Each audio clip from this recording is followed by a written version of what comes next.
It's not black, it's not white, it's not wrong, it's not right. It's not red, it's not blue, it's just me and you. Well, that's all the more reason why we need a United States of humanity. We need it, we need it. The United States of humanity, the sum of every part. Need a United States of humanity. We need it, we need it. Resolutions in Good evening and welcome to this very first Braver Angels and City Club virtual debate. My name is Dan Moulthrop. I'm the Chief Executive at the City Club of Cleveland, and it's a real pleasure to have all of you join us. That's Rich Stoff, who was just coughing. And that music, I should tell you, was the winner of the Braver Angels songwriting contest. And hundreds of people had sent in submissions. That is the one that won, and it is indeed a catchy tune with a rocking bass line. We're very excited to partner with the Cleveland Foundation and Braver Angels, another nonprofit, nonpartisan group working to depolarize America and help people connect across difference. And we're delighted to partner with them on tonight's event. This is a virtual debate about the Electoral College and its impact on how elections are decided in the United States. When you hear the word debate, many images likely come to mind. For tonight, we'd like you to suspend your current beliefs about what a debate is and what it should look like. Tonight's debate will be a different kind of debate, one not filled with vitriol and personal attacks or characterized by interrupting or name calling. Rather, this is going to be a debate where a group of people, all of us, panelists and attendees alike, think together, listen carefully to one another, and allow ourselves to be touched and perhaps changed by one another's ideas, kind of like what we do at City Club forums. So here to share a little bit more about Braver Angels and their philosophy are David Blankenhorn, co-founder and president of Braver Angels, and Rich Stoff, senior advisor to Braver Angels. Thank you, Dan. I'm David Blankenhorn, co-founder of Braver Angels. Just couldn't be happier to be a part of this tonight. Braver Angels, was invented for moments like this, where we can come together across our differences for this kind of discussion. So thank you all.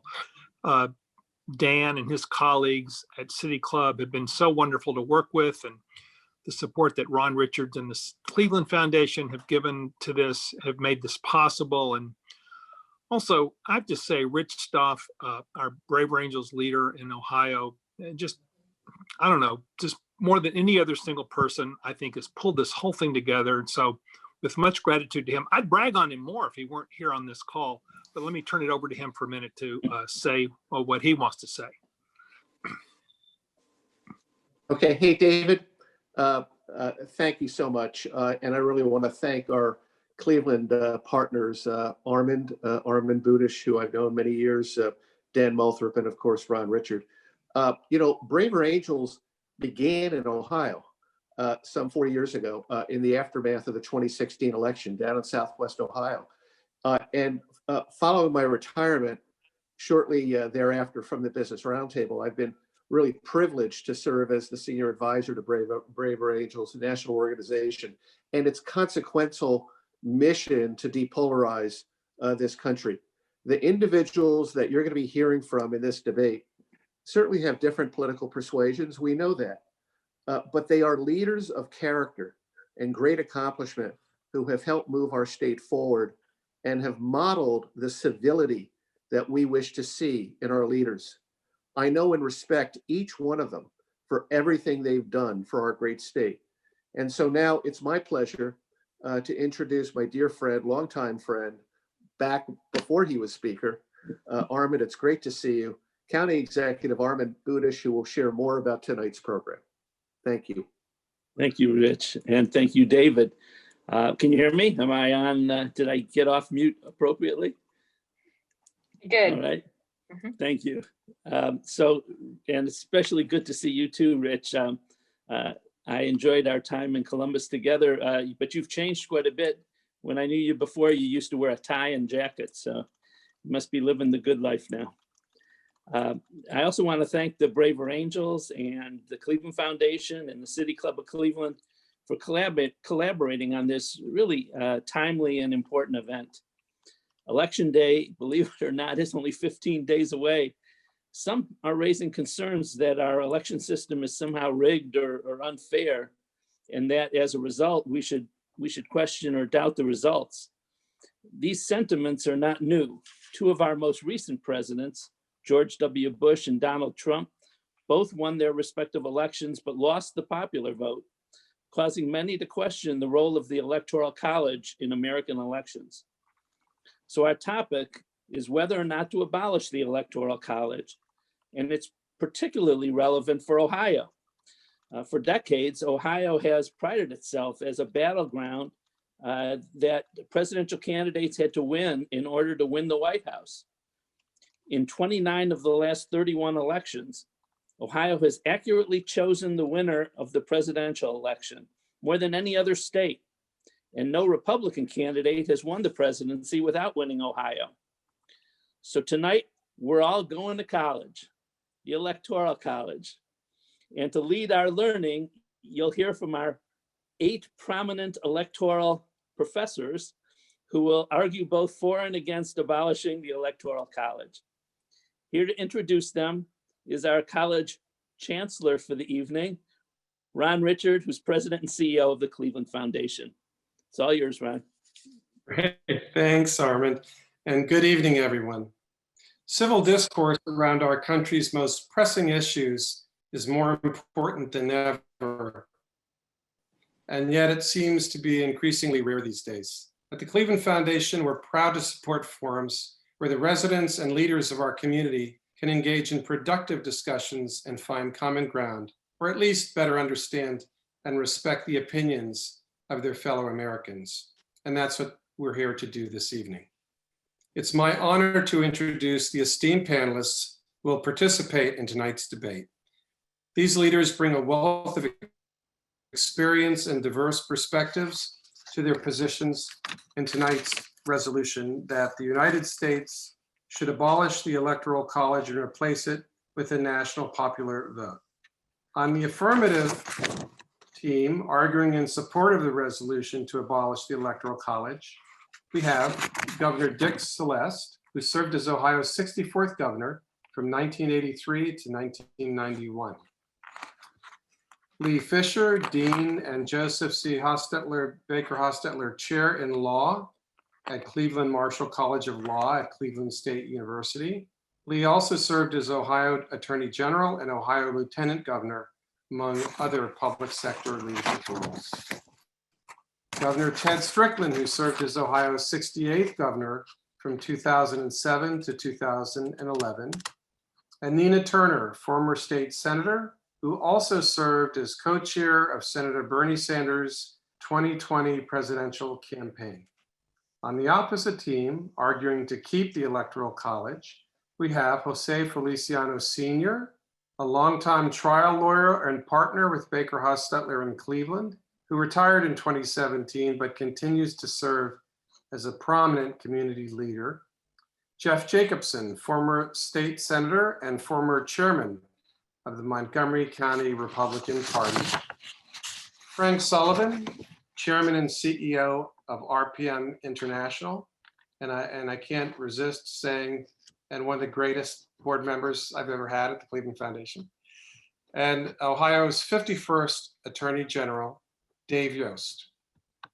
Our moderator for tonight's debate is April Lawson, Director of Debates at Braver Angels. And now I'll turn it over to April, who will kick off the debate. It's all yours, April. Thank you so much. Well, I'm really happy to see everyone here tonight. And I just want you to know that you're in for a real treat. As you've heard, there are several organizations and a lot of work that has gone into making this happen tonight. And I just think it's going to be one of our best conversations ever. So, and of course, what topic could be more timely than the Electoral College? So I hereby call this debate to order on the topic resolved, abolish the Electoral College and and substitute essentially a national popular vote, replace it with a national popular vote.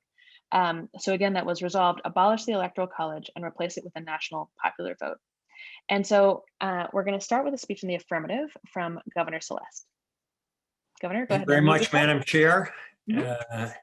And I want to express my appreciation to the folks at City Club, Braver Angels, the Cleveland Foundation for making this opportunity available. And I want to express my appreciation to being part of this panel and encourage always.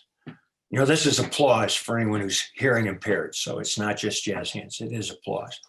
I'm a historian by training, and so I want to begin with history. Then I want to talk about change and why I believe we need to change in terms of the Electoral College. If you remember, our original charter as a nation wasn't the Constitution. Our original charter as a nation were the Articles of Confederation. Articles which didn't last very long. They were, written in 1777, ratified finally in 1781. Didn't provide for an executive. We didn't have a president. Didn't provide for a judiciary. All we had was a Congress. That lasted less than 10 years. And by 1787, the Constitutional Convention gathered to write the Constitution. Article 2 is the article which contains the language establishing the Electoral College. That was pretty soon thereafter amended in 1803. And what's interesting is that in both of those cases, in 1787 and then in 1803, there was the debate was between direct election and this contrivance called the Electoral College. And the Electoral College was an essential inducement to persuade the slave states to join the Union. And in fact, the Electoral College, I would say, was born of human bondage, and it worked. For example, in 1800, in the census of 1800, Pennsylvania had 10% more free persons, but 20% fewer electoral votes than did Virginia. And if you look at the first 36 years of American history under the Constitution, for 32 out of those 36 years, the nation had a white slaveholding Virginian as president. Think of that. 32 out of 36 years. So I would argue that the Electoral College was contrived for reasons which should be long past being changed. Now, is change a partisan issue? Not really.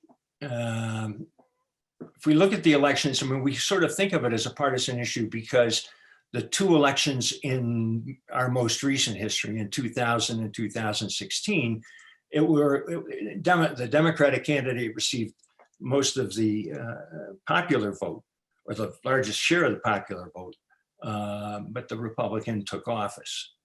But the most serious effort to eliminate the Electoral College occurred in 1969. You'll remember 1968, Richard Nixon was elected president. He defeated Hubert Humphrey by less than 1%. And in that election, George Wallace received 8.5%. And there was a huge, although Nixon only won by 1%, he had a substantially bigger margin in the Electoral College. And consequently, an amendment was proposed led by Manny Seller, who was the congressman from New York, chaired the House Judiciary Committee, and Birch Bayh, Evan Bayh's father, who was a senator from Indiana.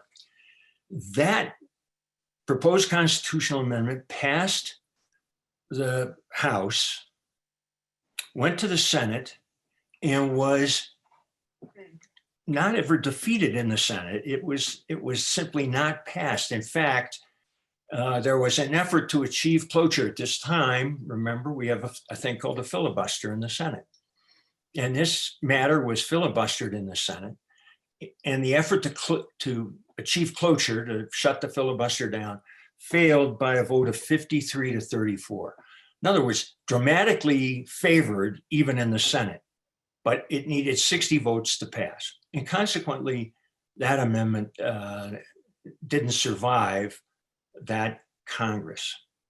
Governor, I So just what want we you to know have, that you're close to time. So okay, go ahead, wrap up. this last point. So what we have today is a situation in which it takes 600,000 voters in Ohio to elect one elector, whereas it takes 200,000 voters in Wyoming to choose one elector.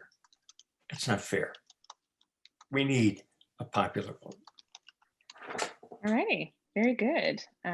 Jazz hands for our brave first speaker, Governor Celeste. Yes. Yeah, y'all are getting the hang of this. I see. Okay, good. I'm looking at some of you, looking for more jazz hands. Yes, good. Okay. Attorney General Yost, I'm watching. Anyway, are there questions for the governor? I think we're going to start with, and panelists, remember, you can just raise your hand visually if you have a question. I think we're going to start with Paul Marnichek. Paul, go ahead and unmute yourself and ask your question to me. You have up to 30 seconds to ask, and then Governor, you'll have 1 minute to answer. Question to Madam Chair. Would repealing the Apportionment Act of 1929 and allowing the number of members of the House of Representatives grow with the American population, thus allowing the Electoral College to grow, be a potential compromise or fix? All right, go ahead, Governor. Madam Chair, I'm delighted to get that question, and I have no idea exactly how that would work. I have to do the math, and the question of whether we expand the House to deal with the election, I just don't know, Paul, whether that would do it. I mean, I'm much more comfortable. One of the other ways to think about this is if we rather than have winner take all in the states, if we apportioned electors based on the vote state by state, we could achieve something pretty similar to a direct election, but I'm not sure that would be sufficient. And frankly, I don't think I have a good answer to your very, very thoughtful question. Very good. All right. And then for our second question, we'll go to Mr. Feliciano. You have 30 seconds to ask. Governor, 1 minute to answer. Yeah. The governor, or Madam Chair, I'm wondering if you could ask the governor if he's familiar with something I just came across in reading and preparing for this. And I don't fully understand it, but it's some model that was developed by some guy by the name of Bonshoff. And it's called the Bonshoff Power Index, BPI. And it's based on statistics and voting patterns.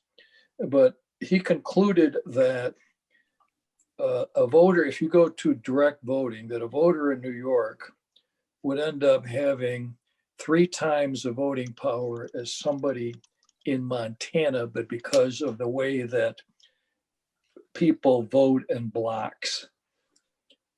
Do you have a sense of whether or not that would be accurate or not? That's just a statistical analysis that was done. Well, Madam Chair, Mhm. I'm not familiar with the BPI,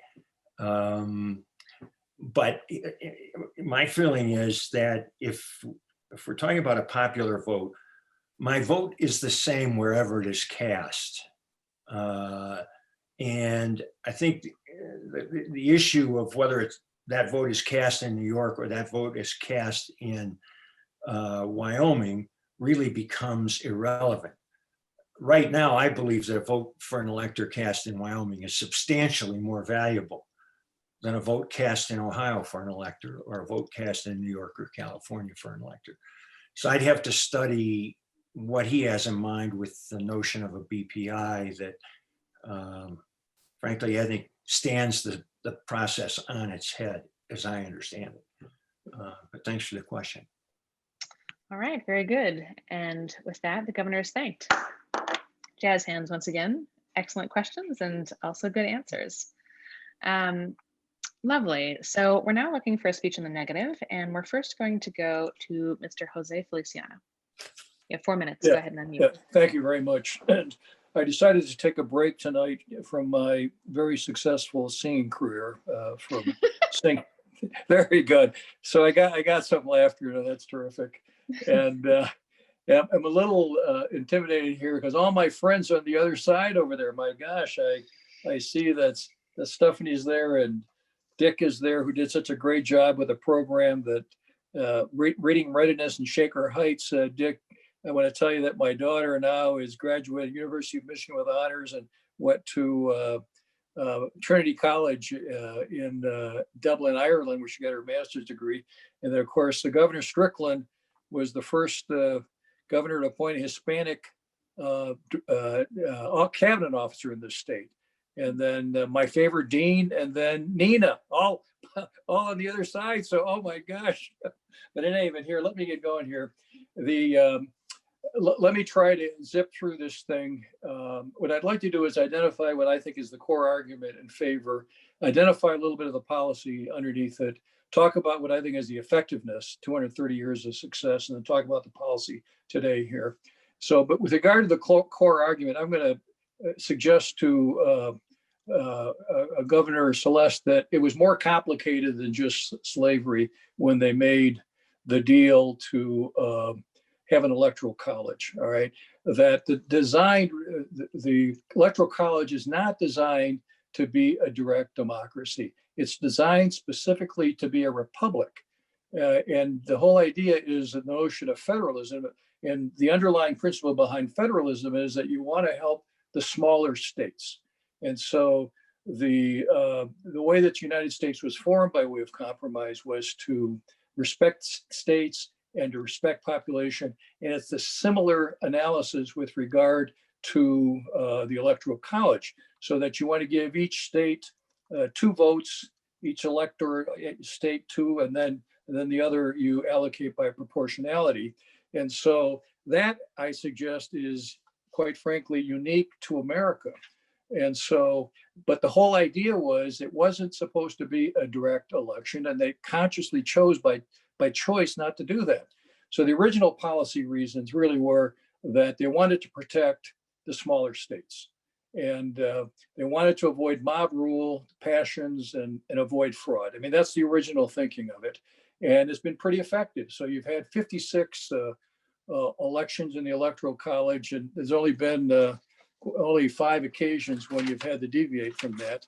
But the policy reasons that exist today, and they are slightly different, but the core argument still is to protect the small states. And so that someone that's running for president just doesn't go to the big states, doesn't go just to California or New York, and it protects the lightly populated states. And it encourages a much broader national coalition building. And then briefly here, I run for the House of Delegates in the American Bar Association. It's a nationwide election. And when I run, I just go to my buddies in California, New York, Florida, Texas, and that's how I get elected. And I would suggest that that's exactly what would happen if you had direct voting. And but if you have a voting the way that it is now, you have to have a much broader national coalition to get elected. And it also, once elected, it legitimizes votes. So for example, John Kennedy did not get a majority of the vote. Bill Clinton did not get a majority of the vote, but they got the majority of the electoral vote. While Clinton had 49, Kennedy had 49% of the popular vote, he got 56% of the electoral vote. Clinton got 43% of the popular vote, but 70% of the electoral vote. So what happens through this process is, even though you get a plurality of the votes, you get legitimacy, and you get certainty. So with respect to Nixon, only got 43% of the popular vote. Clinton got 43% of the popular vote, but they got a majority of the college. And so that added legitimacy and certainty. And the other is sometimes it just helps communicating the idea of a mandate. So for example, Obama got 51.3% of the popular vote, but he got 61% of the electoral vote. And so that really helped underscore the fact that he was elected. The last 2 points are, it also isolates. They will be the last 2, yes? Little overtime. Isolates problems because, when you had a problem in Florida, you knew it had a problem in Florida. You didn't have to have a nationwide recount. And so it really also just underscores and preserves the fundamental compromise that was made in this country between the states and population. All right, very good. I want to thank you, panelists, thus far. So yes, jazz hands, absolutely, for responding. When I suggest that you're close to time, people don't always do that. So thank you for that. All right, so we're now looking for questions for Mr. Feliciano. I think let's start with, let's see here. Yes, Senator Jacobson, go ahead and unmute. You have 30 seconds to ask. Thank you, Madam Chair, and to Mr. Feliciano. It's a very good point that you make about how that he makes. Sorry, thank you. My legislative training is falling apart at this point. That he made regarding the necessity of getting widespread support in order to be elected. Isn't it also the case that it prevents what has happened in countries throughout the world where presidents have been elected who represent a sliver of the electorate only, and the problems that would lead in building a coalition rather than having people be for that particular individual and his policies? Well, thank you for the question, Senator. I'm not sure that I'm in a position to evaluate what happens in many other countries, but by way of analogy here, I think that the principle is that, do you really want just the people in California and in New York to be making the decisions for you? East Coast and the West Coast. And what happens to the folks in the middle? I know April was telling me she's from Kansas. And, what are the people what do the people in Kansas feel like when you've got what I would say would be the analogous of a sliver of a point of view? And so while I can't answer it directly in terms of foreign countries, I think that by analogy, that's what happens here if you don't have, or if you do open it up for direct popular voting. Alrighty, and for our second question, we will go to Mr. Moulthrop. Go ahead.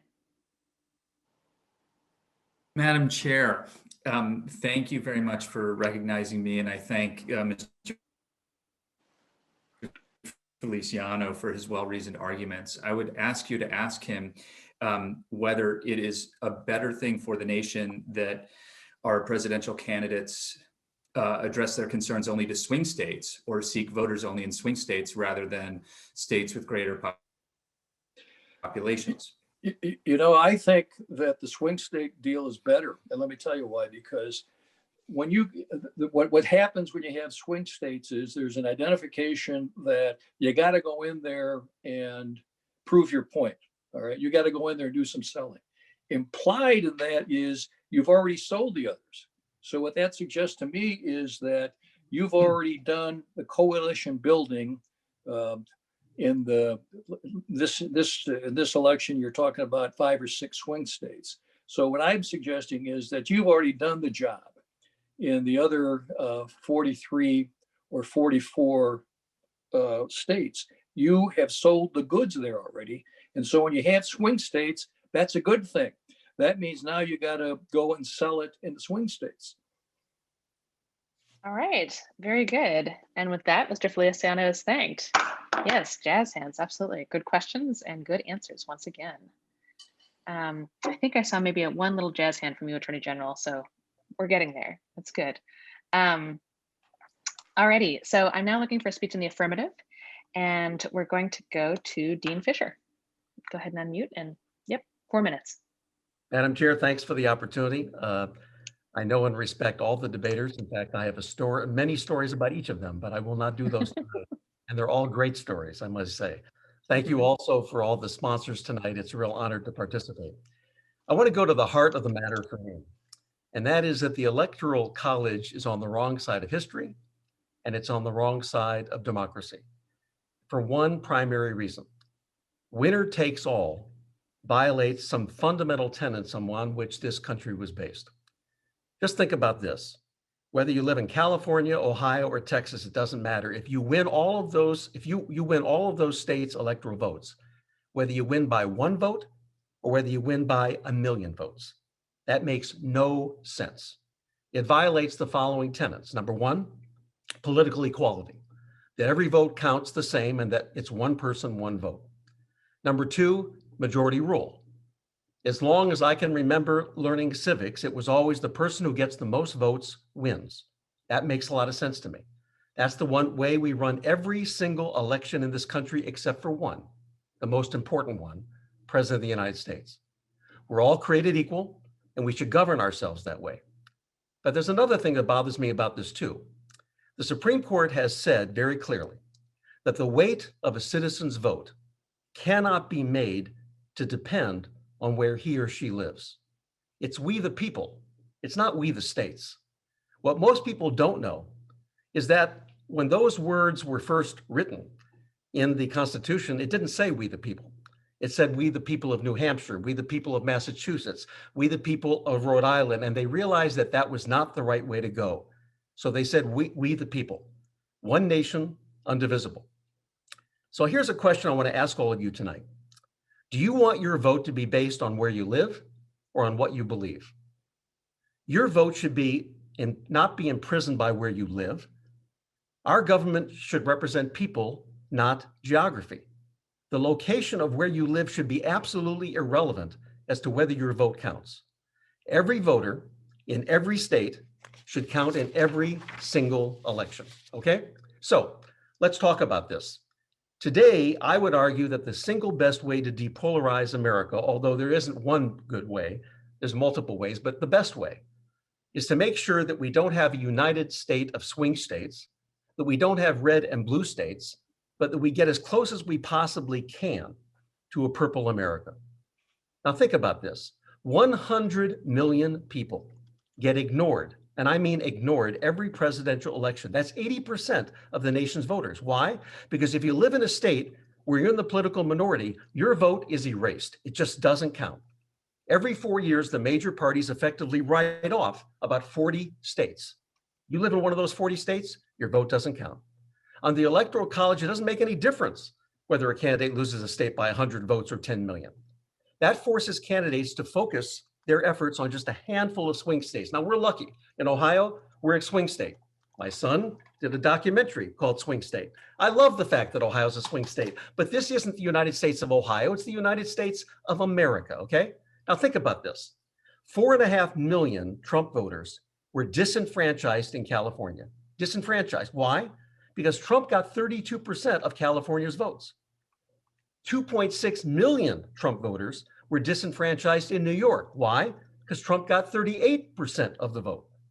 Trump received more votes in California in 2016 than Hillary Clinton received in all of the New England states. And 4 million Hillary Clinton voters were disenfranchised in Texas. Why? Because Hillary got 43% of the vote.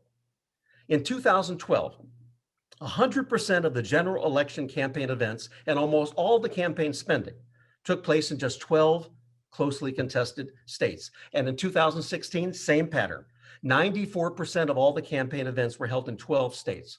I remember Scott Walker, the former Wisconsin governor, when he was running for president saying, and I remember this because I wrote it down, the nation as a whole is not going to elect the next president.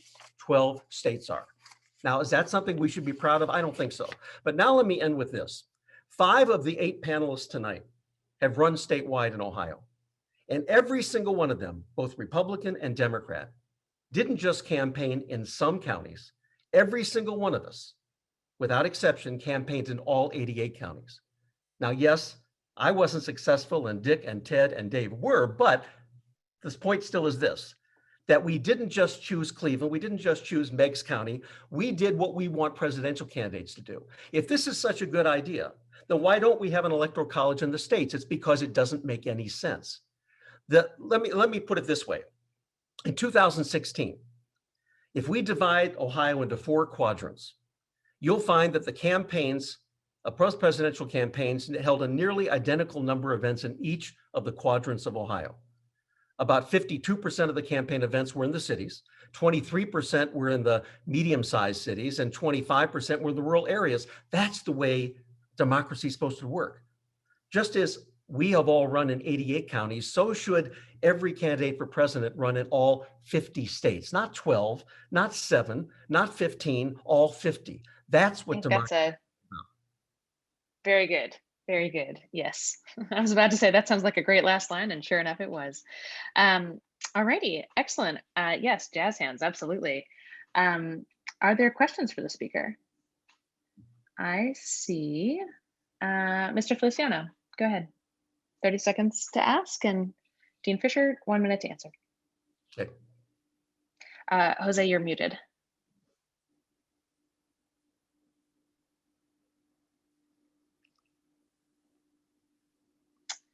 Jose, I'm going to come back to you in a second. You'll get the second question. And for now, we're going to go to Linda Miltner. There we Linda, go. I got it. Oh, you got it. Okay. I got it. Very good. Cool. Well, you asked my favorite dean. I agree with him with regard to the winner takes all issue. But in order to do that, let me suggest that you, a possible way with this not attendant winner take all, and that is that you would divide it by districts, congressional districts. And so if you want a congressional district, you could get electoral votes that way. And then the winner of the overall district would get votes. Wouldn't that take care of the winner take all problem? And then secondly, he's familiar, of course, with two presidents, John Kennedy and Bill Clinton, neither of whom got majority of the vote. And he was saying that where he came from, majority of the vote is what ruled. I mean, he would recognize, would he not, the legitimacy of John Kennedy and Bill Clinton's election, even though they didn't get majority of the vote. Well, they got the most votes. That was the point. They may not have gotten a majority of the vote, but they got the most votes. And that's the way democracy works. And Jose, I want to go back to something you said in your original. So he said. Mm-hmm. Madam Chair, I want to say something, go back to something that Jose said in his original point, and that was that this was about the small states. That's not actually true at all. As Governor Celeste said, at the time that the Constitution was written, there were no large states. They were all small states. It was all about slave states. It was not about small states. And let's talk about small states. Most of America's small states are totally ignored by the Electoral College. It's not just New York and California and Texas that are ignored. Literally, of the 13 states with 3 or 4 electoral votes, 12 are majority Republican. I'm sorry, are majority Democrat, and another 13 majority Republican. They're all ignored. This is not about big states and small states.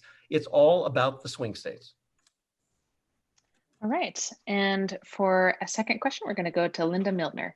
Linda, go ahead and ask your question to me. Madam Chair, I thought I had heard in school that part of the reasoning in setting up the Electoral College originally is that they thought that the voters in the 18th century didn't have the resources to be fully informed. They perhaps were even illiterate or whatever, especially those in rural areas, and that they needed people who were better educated to be voters for them. But today's world is quite different from how it would have been set up originally. So I'm wondering if some could address that. All right. Madam Chair, Linda, we cherish our Constitution, not because of what it was 230 years ago, but because of who it has allowed us to become. In other words, we should not be proud of a lot of what exists when that Constitution was first written. The bottom line is that the arc of American history has been in one direction, and that's in the direction of inclusivity, equality, more participation, and more democracy. It's why we've had so many amendments that have given so many other people the right to vote. So the bottom line is, if we simply focus on what existed at the time and get stuck in history that way, we're making a huge mistake. Because the way what history has shown us, and then in 200 years, we went from a country in which less than 1/5 of adults were allowed to vote to one in which every adult citizen has the right today. So let's not just focus on what the framers had in mind and what was existing at the time. Let's focus how history has changed and how we've been able to adapt this Constitution to modern day standards and values. All right, very good. And with that, Dean Fisher is thanked. Jazz hands once again. Yes, absolutely. Attorney General, I'm still waiting for your jazz hands. Ah, yes, all the jazz hands. Just made my day. Thank you, sir. Okay, with that, I am looking for a speech in the negative. And so we are going to go to Senator Jeff Jacobson. Go ahead, sir. Madam Chair, thank you for the invitation to participate in this important discussion. Two main issues have been raised with regard to the Electoral College. First, that voters in smaller states have an impact that is disproportionate to that of voters in larger states. Governor Celeste, made the case as well as anyone comparing Ohio or California, as I've often seen it, to Wyoming.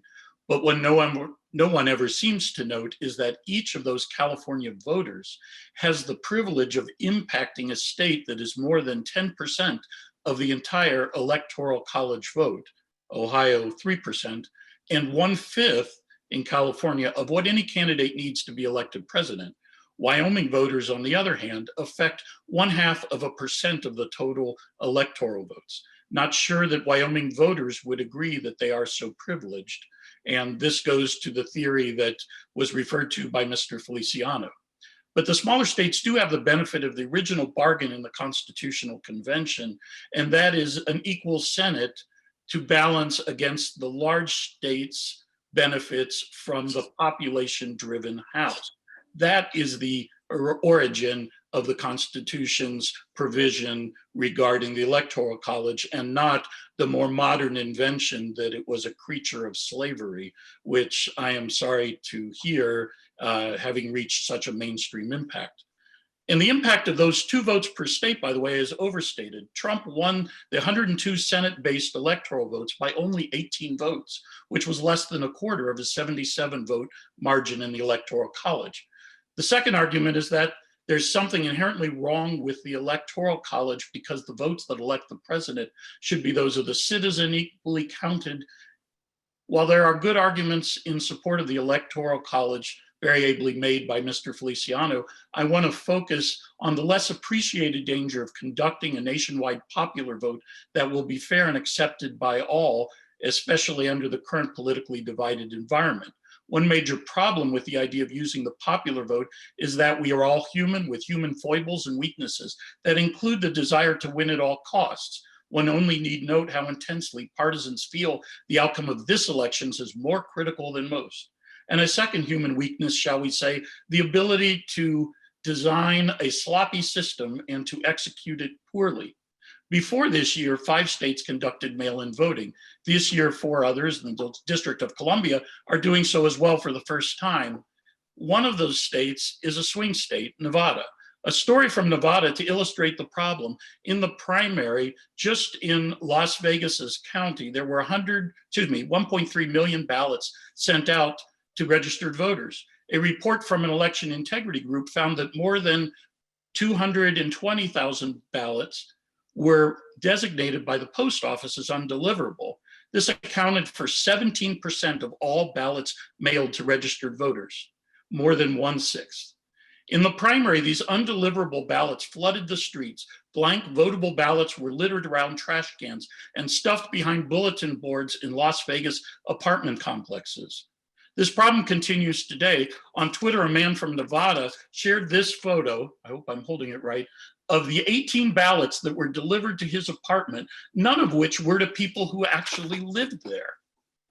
So surely some of these votes were illegally cast and will be in November. In fact, it is probable, if not likely, that more votes will be cast in some communities than the total number of adult residents.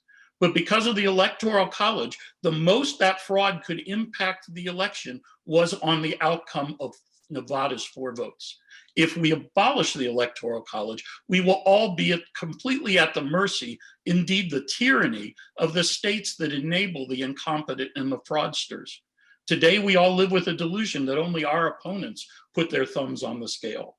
But our side does not.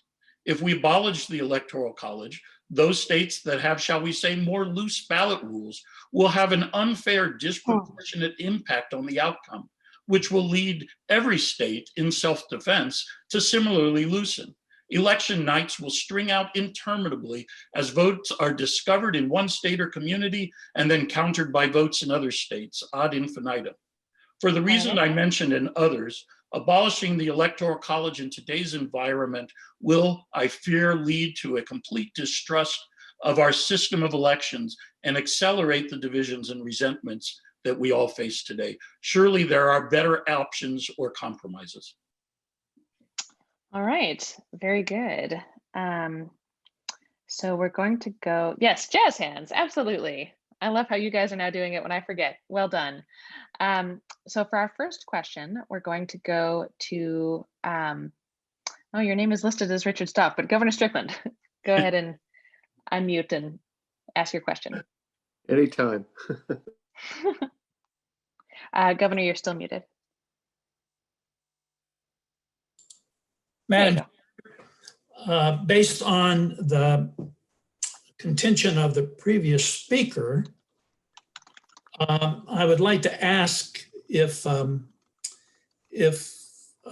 perhaps a national system governing how we vote, specifics, criteria the same, regardless of what state you live in, if that may help satisfy his concern about potential voter fraud in one area that may not impact another area, may not be present in another area. Do we need a uniform system of voting across all of our 50 states is the question. All right.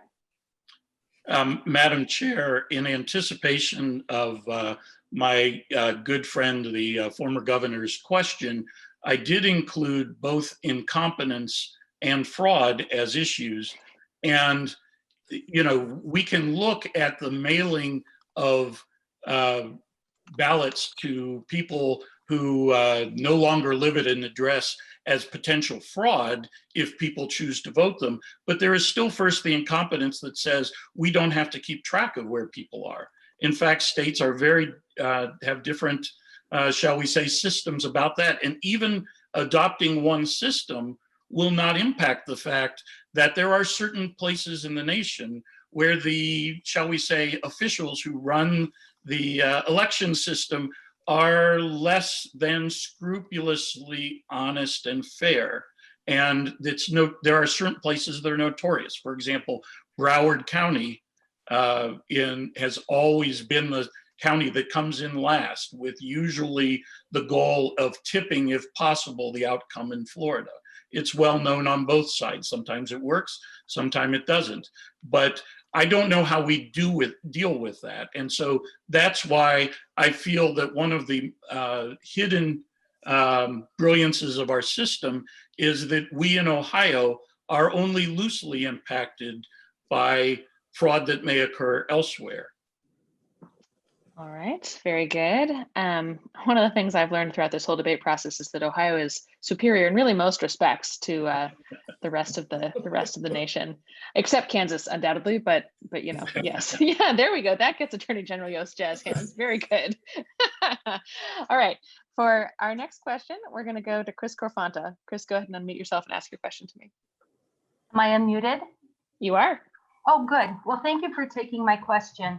I live in Wyoming, and it seems that it takes a lot less money, most of which comes from outside our state via dark moneyed interests, to sway our small population to vote a particular way and get 2 electoral votes. Also, we get 2 senators, whereas it would take a whole lot more money to get 2 of a more populated states' electoral votes, as well as their senators.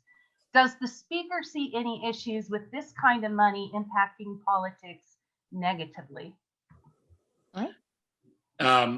Madam Chair, and to the questioner, I would say, first of all, I have found that money has less of an impact in smaller states where usually people have very strong political ideologies.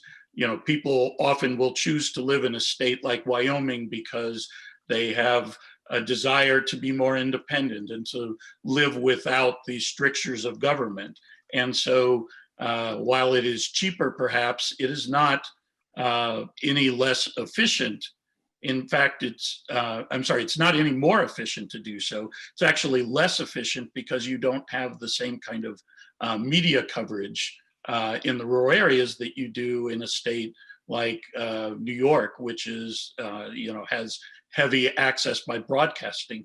So one of the things that occurs is that, the money will get driven to the places that will make more impact.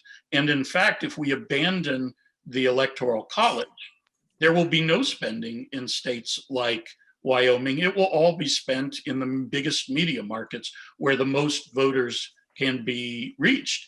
And the people who reside in smaller states and communities will have no participation. No one will care, for example, about the fracking jobs in Pennsylvania and Ohio, because very few people are impacted by that compared to, I don't know, the repeal of the state and local, tax deduction and all the people who could get money because of that. All righty. And with that, Senator Jacobson is thanked.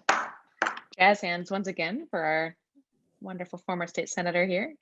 And I'm now looking for a speech in the affirmative, and we're going to go to Governor Strickland. Governor, you have 4 minutes. Madam Chair and my fellow debaters, it's a delight to be with you this evening.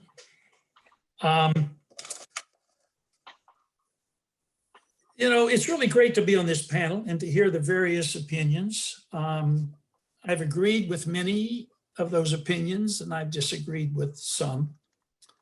But to me, the questions surrounding this issue of the Electoral College are really pretty basic. Do we truly believe in democracy? Do we trust the people? Do we think that every citizen's vote should be equal to every other citizen's vote? Now, I'm going to say some things that have already been repeated here today, but many of the explanations regarding the thinking of what led to the adoption of the Electoral College, I think are appropriate to look at. And I think the issue of slavery and race may be the most prominent reason that the Electoral College exists.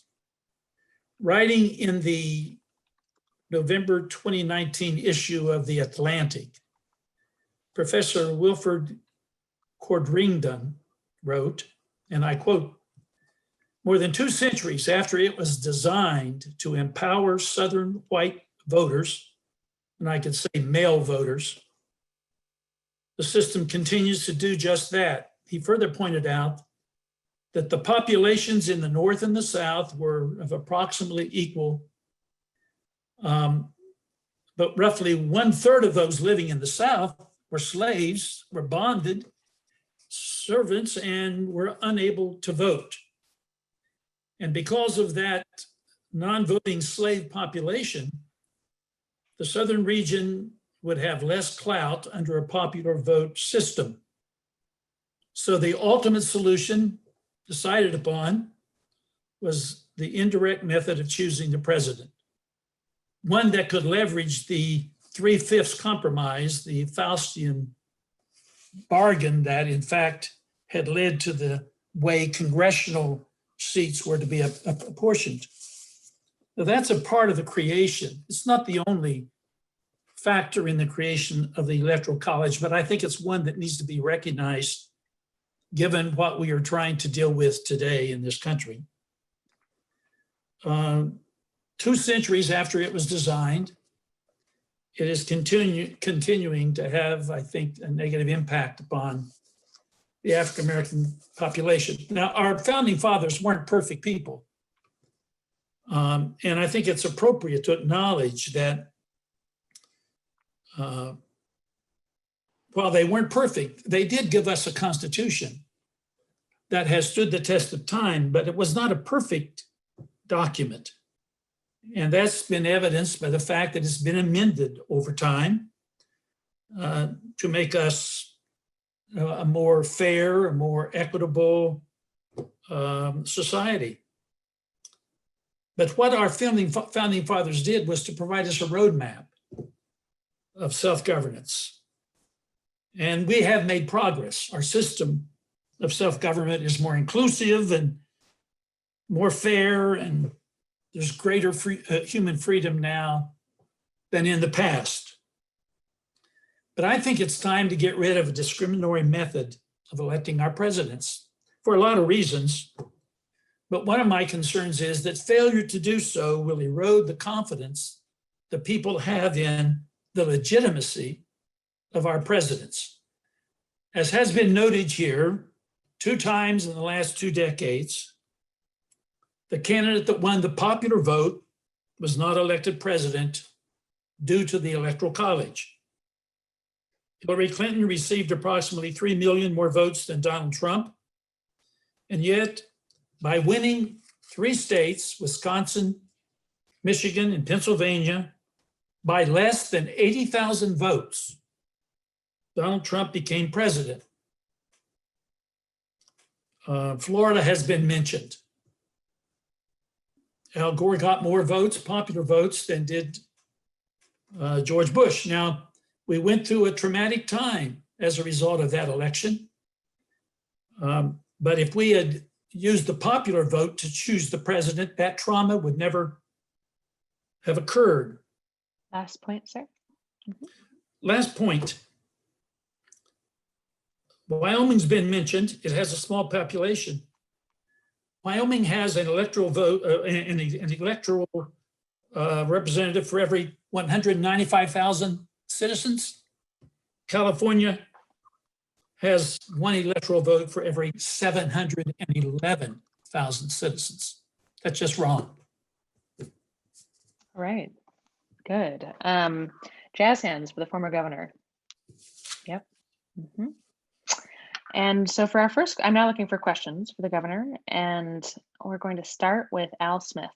Al, go ahead and unmute yourself, and actually you're unmuted, and ask your question to me.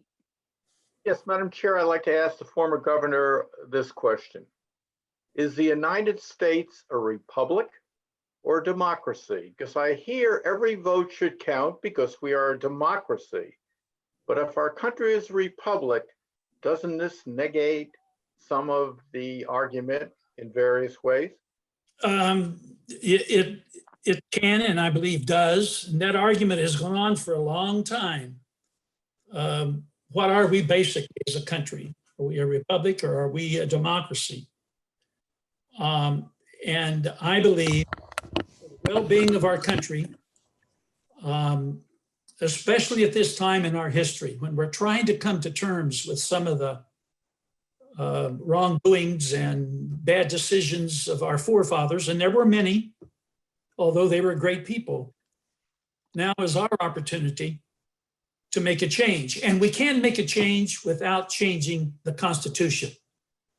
And if I have time at the end of our time together, I'd like to mention this movement toward allowing states who have the responsibility and the right to decide how to allocate their electoral votes to choose to join a national popular vote interstate compact that would allow the president to be chosen when enough states pass a law allowing their state's electoral votes to go to the candidate that in fact won the national popular vote. Interesting. Yeah. Good. So just a reminder, there will be, everybody gets 2 minutes at the end. So yes, thank you for bringing that up, and maybe there'll be more time to talk about that then. For the moment, we're going to go to our second question, and we're going to go with Nils Brubaker. Nils, go ahead and unmute yourself and ask your question to me. Yes, thank you, Madam Chair. I would like to ask the speaker this question. Given we've already heard that if in the case of the popular vote, that on many occasions, the winner of the election did not receive 50% of the popular vote, and that this is likely to occur again in the future. In fact, it's possible that if we have strong third-party candidates, we could see many elections in the future where the plurality would not be 50%. So what would the speaker favor in that situation? If you can't have an electoral vote majority, how would you deal with a case where the winner may only have 39% of the vote? How would you handle that? Well, I think we would handle that. To handle it if there were 3 candidates or more running for governor, whoever got the most votes would be the winner. And I don't think that would be inconsistent with my desire to have every citizen's vote have equal value in determining the outcome of an election.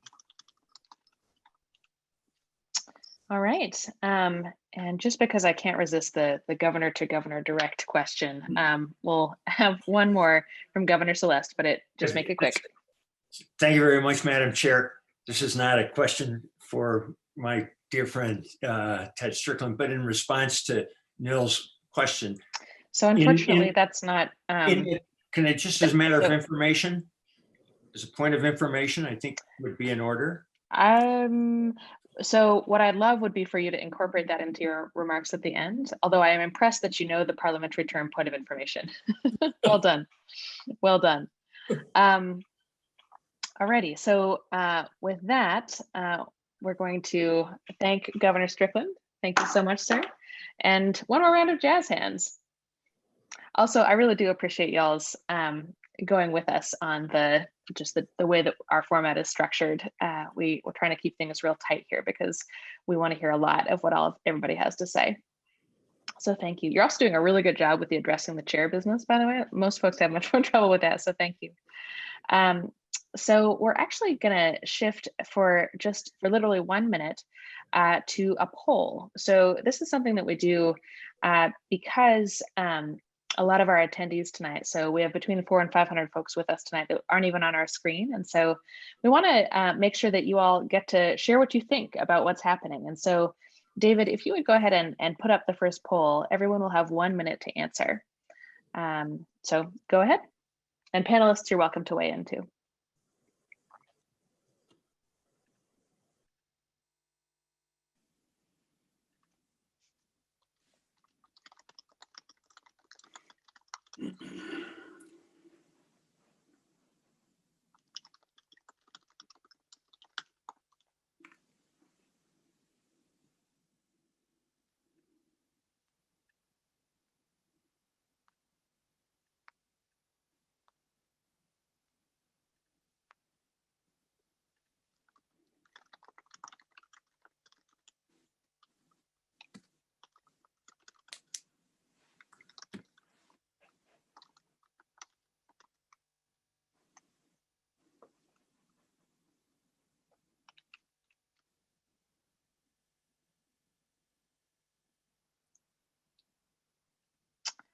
All righty, very good. So yes, thank you, David, for sharing it. Everybody should be able to see the results now. This is good. So we're doing well tonight, folks. The thing that folks are liking the best is the respect y'all are showing to one another. And I don't know if that's because you guys know each other or what, but it's really nice feel to this evening. So thank you for that. And I think we're all experiencing that. And the truthfulness and honesty of opinions shared, we can hear that in what you're saying, and well done with that deeper understanding of the issue. Totally, there's a lot to know here. So we have some very, very qualified folks sharing their knowledge with us tonight. Personal experiences, I guess, like with the Electoral College, there are not that many personal experiences, so it makes sense that we're not hearing that much. And I would just encourage folks, it sounds like our attendees want to see just a little more passion if you care to share it. And so that's just a little bit of feedback, but overall things are going really well. And yeah, I feel like this is folks are doing a wonderful job of representing the spirit of Braver Angels and the respect that entails. So nicely done. David, go ahead and stop sharing, and panelists, you're going to have to click the little X to close the window yourself. So we will now move on to our next speech in the negative with Mr. Frank Sullivan. Mr. Sullivan, go ahead and unmute yourself. You have 4 minutes. Thank you. I'd like to thank the City Club of Cleveland, the Cleveland Foundation, and Braver Angels for hosting this forum, and to all of my esteemed panelists and debaters. What an honor it is to be with you all and be on this stage. Madam Chair, throughout the ages, the military of every nation, state, or empire have taken oaths to protect and defend the king, the great ruler, the empire, the fatherland, or the People's Party. All except one. The United States military is the only military in the history of the world, up to and including today, to take an oath to uphold and protect and defend a piece of paper, a document, the United States Constitution. The United States Constitution has withstood the test of time and travail for more than 230 years. It has done so by a very deliberate and so far successful separation of power and authority in three ways. The first is a balance of power between the states and the federal government, which they came together to create. The second is the establishment of three co-equal branches of the federal government. And the third is the combination of direct democracy, popular vote election of state office holders and legislators and the members of the U.S. House of Representatives, and the indirect representative democracy of the election of U.S. senators by state legislators and the election of the U.S. president by the Electoral College. These thoughtful governing provisions and deliberate separation of power, and in particular the election of the U.S. president by the Electoral College, has assured, amazingly, the peaceful transition of power from one individual to another and one party to another, making the United States of America the longest lasting and still counting democracy in the history of the world. For this reason, the Electoral College should remain. Our founders thoughtfully anticipated the likelihood that the Constitution would need to be amended in the future as our nation evolved, and so set out a process to accommodate needed change. More than any other issue, voting rights have been the subject and ultimately the basis for constitutional amendments. The US Constitution has been amended 27 times. If you consider the first 10 amendments, the Bill of Rights, all ratified at the same time on December 15th, my birthday, in 1791, as a single package, then of the remaining 17 times the US Constitution has been amended, 8 of these, the 12th, the 14th, 15th, 17th, 19th, 23rd, 24th, and 26th amendments have all served to clarify and expand the voting rights of American citizens. The Constitution delegates to each state the setting of the rules and procedures of distributing ballots and counting votes, quote, in such manner as the legislature thereof directs, end quote. Accordingly, for better or worse, we have hundreds of different voting rules and regulations across 50 states, the District of Columbia, and hundreds of counties. It is the Electoral College process that brings structure, order, and integrity to this multitude of different election rules across our country to the election on a national basis of our president. Thus, any amendment of the Constitution to eliminate the Electoral College in favor of a national popular vote would also require the setting of some form of national election rules, asked in a previous question, taking this responsibility of the Constitution from state legislatures. This would be necessary to ensure order and integrity to this new manner of electing the United States president. Purposefully amending the Constitution is a daunting challenge, but we the people have done so related to voting rights and procedures 8 times in the past. In every case related to amending the Constitution, the proposed changes must be well reasoned to the point of convincing a meaningful and therefore bipartisan majority of our country. To try and change our constitutionally based electoral college system of electing our president by any other means would only serve to further divide and polarize our nation. For these reasons, I oppose the abolishment of the Electoral College. All right, very good. Are there questions from the speaker? Perhaps everyone just thinks he's right. Jazz hands, I love it. I love it. Okay. All right, let's. May I, Madam Chair? Yes. I just want Sure. to point out to the distinguished speaker that if you are a member of the military in India, you swear in the name of God, that I will bear true faith and allegiance to the Constitution of India. And I think we need to be careful about assuming that our democracy is so unique in the world that there are not others who attempt to do the same thing that we do, sometimes with the same set of challenges and difficulties we face. So just a point of information. Well, I think we're going to turn that into a question by saying, what do you think about that, Mr. Sullivan? Since this is the time for questions. Thank you. That is certainly new news to me, and I am not aware of whether that is the entirety of the pledge that they take. But I do know that that every member of the military, officers, non-commissioned officers, enlisted personnel, take a single oath, and that is to protect, to uphold, protect, and defend the Constitution of the United States.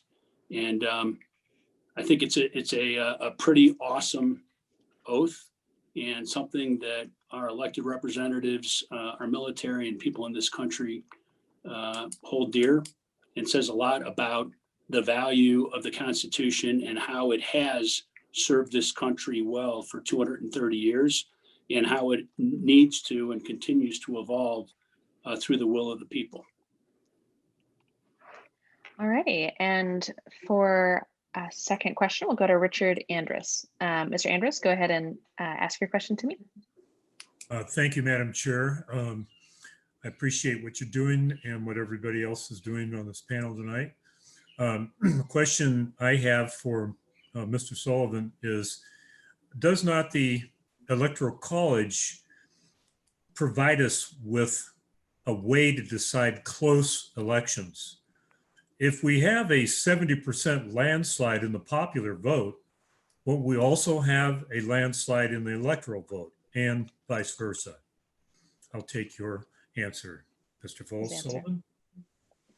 Sure. You know, I think it's clear that if you have a landslide in the popular vote, you're likely to have a landslide in the Electoral College vote. There have already been references to instances where there have been very close votes by the popular vote, but there has been a strong Electoral College victory. And there was one other question about a plurality that is very low. And in a popular vote, I think that would be problematic, because we have had a peaceful transition of power in every instance in the history of this nation. And I think that having a mandate, having a electoral college that delivers a majority of the states and a majority of the electoral college votes to an individual allows for the newly elected president to claim to represent the majority of the people and the majority of the states. And for our history so far, the vast majority of American citizens have acted in that manner. And that is vital to the continuation of any nation, a peaceful transition of power. And the Electoral College, I believe, has been a critical element in that fact. Alrighty, and we'll do one final question, as long as it's brief. But I know this that you've been waiting, Mr. Marmer. Go ahead and ask your question to me. Okay, Madam Chair, thank you so much. The Constitution tells us that we need 2/3, not just a majority. It's not like advice and consent. We need 2/3 of Congress plus 2/3 of the states. So it's a very high bar to hit. And we can agree or disagree about this, but my question has to do with how can this even happen if we have both a House of Representatives and a Senate where there's not going to be 2/3. Let's face it, if the thing had been reversed, if Gore had won, if Clinton had won, the Republicans would certainly be beating the drum for changing to the popular vote. So that's my question. How can this happen? Well, it has happened 27 times in the past. I think practically speaking, 18, again, putting the Bill of Rights as one. It requires actually 3/4 of the states to ratify. But I think making it easier for a majority rules will limit the rights of the minority in this country to a greater extent than it has in the past. And I think it will also take away the elements of the Electoral College and the elements of our Constitution and the requirements to amend it, which will drive people further from the center. And what we need as a nation today, now this is just my opinion, Madam Chair, are to retain those elements that eventually force us back to the table to compromise.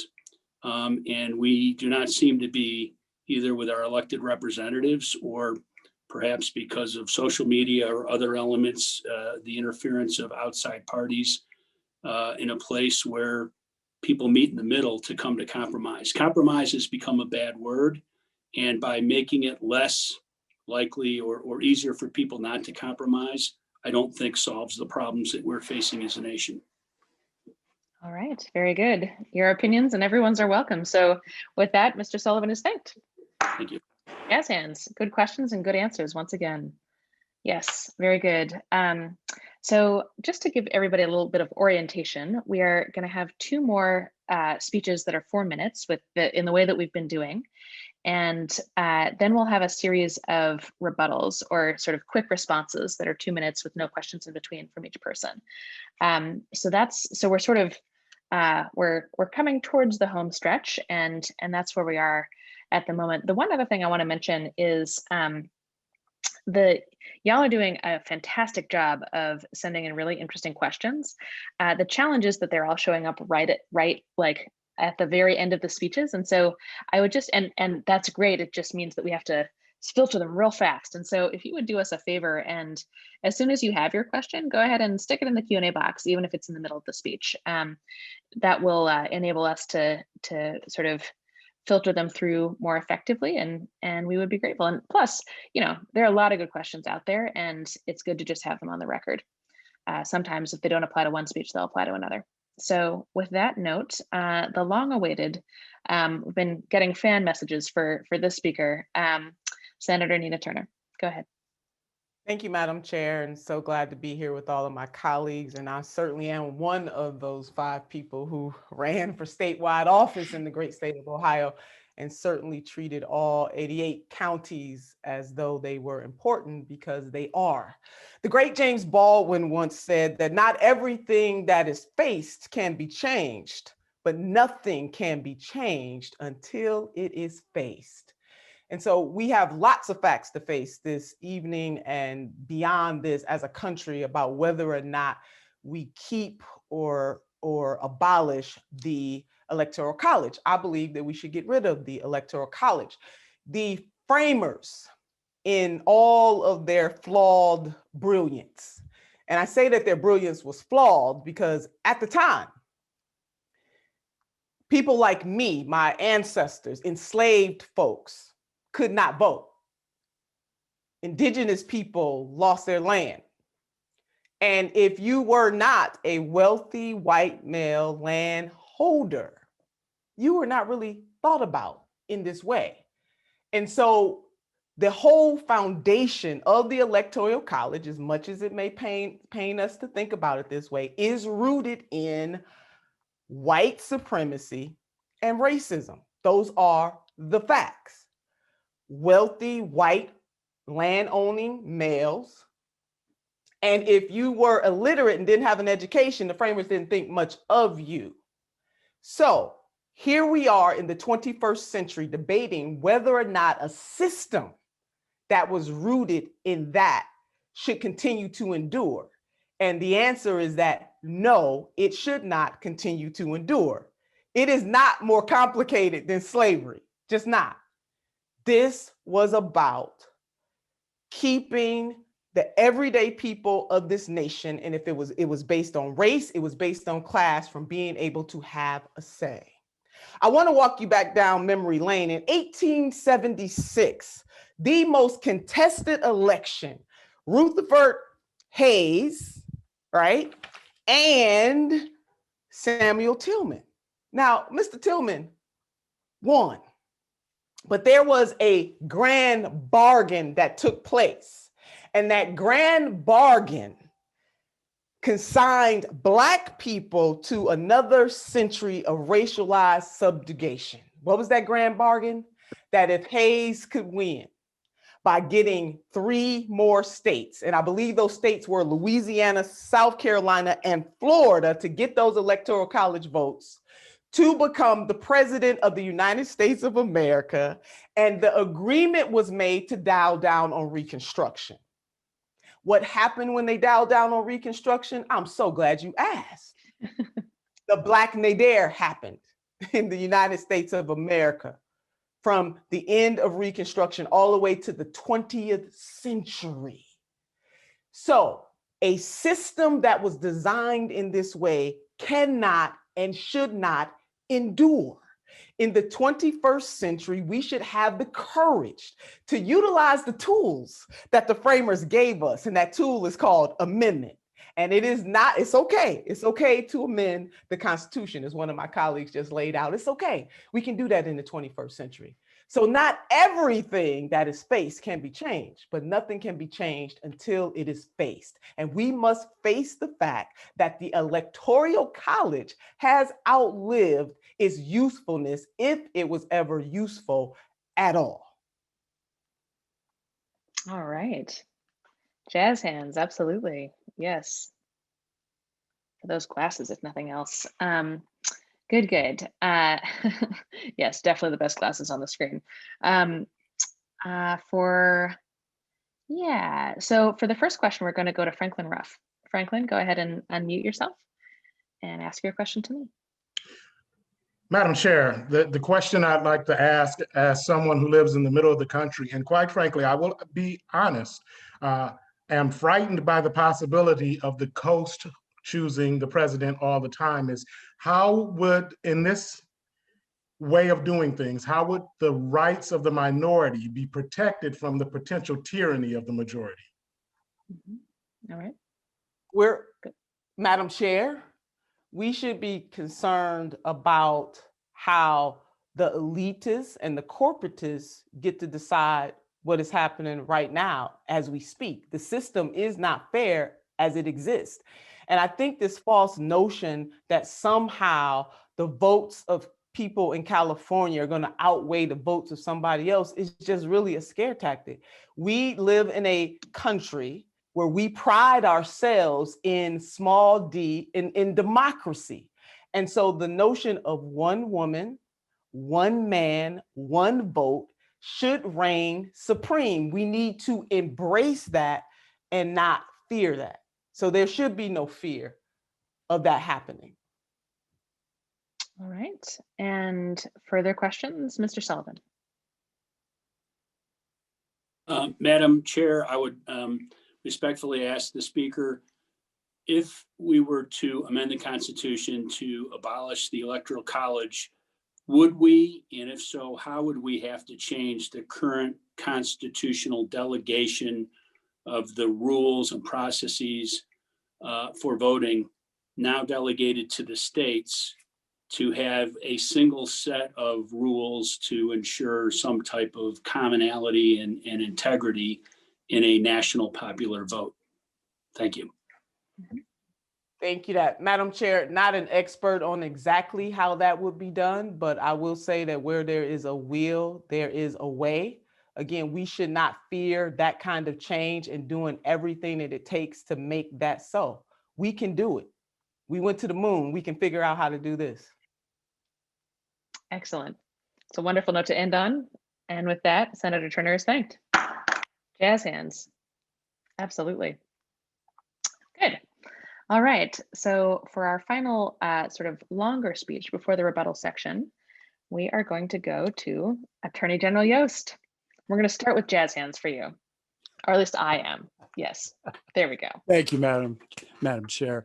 It's great to be here. I appreciate our Braver Angels and the foundation and the City Club sponsoring this. And it's good to see my friend Governor Celeste, who I actually haven't seen since the mid 80s when I stood on your lawn with the pink flamingos at the governor's residence and played a little bit of bad rock and roll. But it's good to see you looking so well, Governor. In fact, I feel a little bit out of my league here. People joke that AG means aspiring governor. And so that puts me up against 2 actual governors and a lieutenant governor. So I think I'm outclassed here. But I'd like to go back to the question about small states, because that's not a myth. And great respect. Slavery is not a myth either. It's a terrible tragedy. It's a continuing stain on our national heritage. And Senator Turner, I appreciate what you had to say. But the fact of the matter is, the large states generally wanted the legislative body based on population. The smaller states did not. Roger Sherman of Connecticut said this during the Constitutional Convention debate: the smaller states would never agree to the plan on any other principle than equality of representation, meaning of the states in the Senate. South Carolina, with ulterior motives, no doubt, later said that it would never join the Union without state representation. Oliver Ellsworth of New Hampshire also said this: if divided, what is to prevent the large states from oppressing the small? What is to defend us from the ambition and rapacity of New York when she is spread over that vast territory which she claims and holds? Do we not already see in her the seeds of an overbearing ambition? And while slavery certainly played a role in this question of popular and state representation, the fact of the matter is the Connecticut Compromise, which is what we're talking about here, was voted against not only by Virginia, South Carolina, and Georgia, which were slave states, but it was voted against by Pennsylvania, the largest, second largest state in the Union, and an abolitionist state. Massachusetts, an abolitionist state, was divided on the question. So the basis of the bargain that brought these separate states together to form one country was the idea that the large would not overpower the small. And that's still true today. Now, what we hear about frequently is California represents 12% of the population of America, but it doesn't have 12% of the electoral votes. And the 3 largest states, California, Texas, and Florida, represent about 27% of the population, but again, do not have proportional electoral votes to that, or not equally proportional, I should say. But this isn't a new problem. This is part of the original basis of the bargain of our country. In the 1790 census, Virginia was in California's place as the largest state. And it wasn't 12%, it was 19% of the country.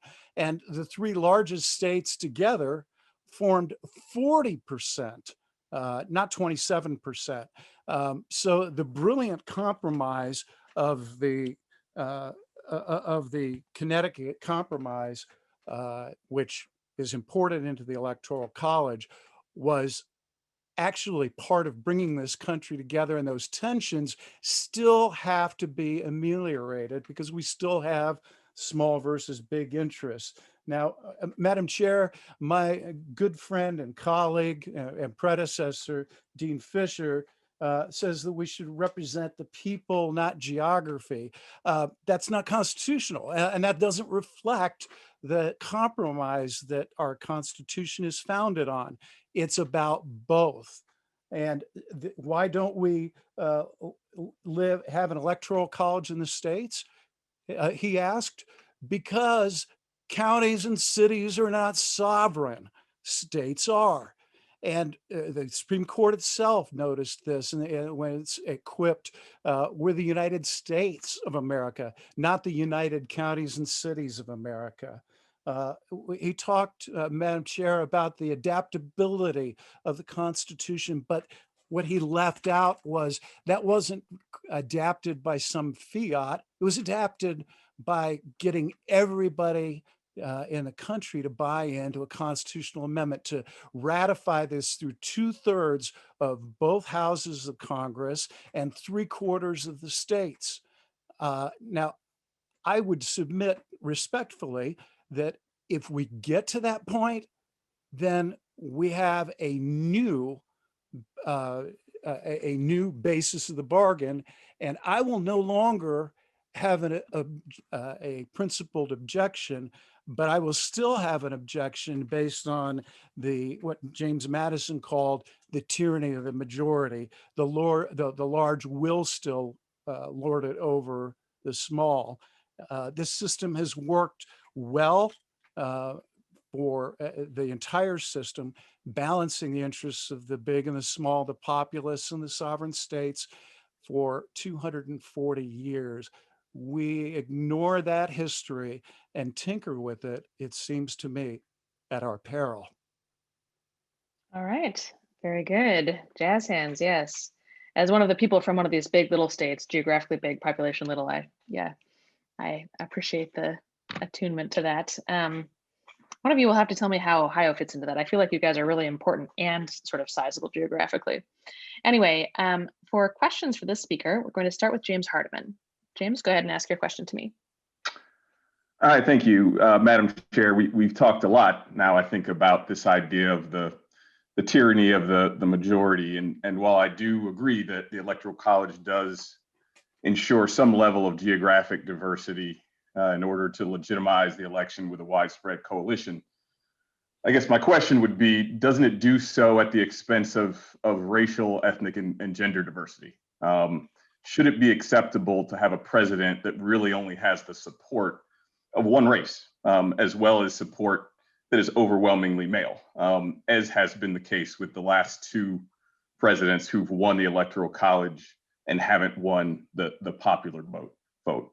And would this even be a discussion if the roles were reversed and the favored candidate of white males had to win the popular vote by millions of votes to win the Electoral College?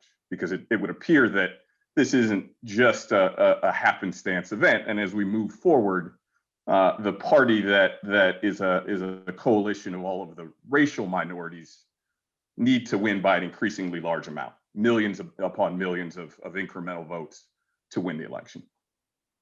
All right. Attorney General? Well, I am not a fan of the idea of politics by identity block.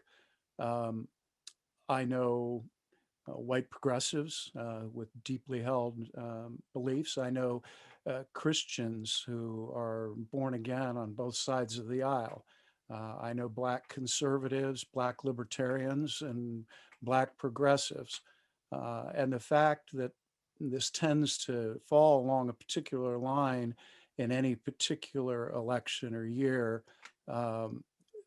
fundamentally misunderstands the American experiment, which is we are not predestined to our politics.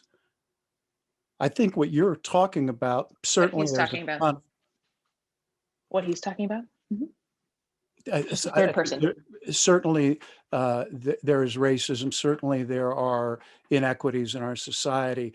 But I would suggest that the political class has failed you, has failed us, because we no longer attempt to persuade anyone. We do not listen, and we do not compromise.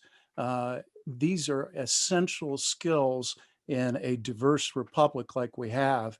And I'm pleased that tonight we are at least taking a whack at that weed patch.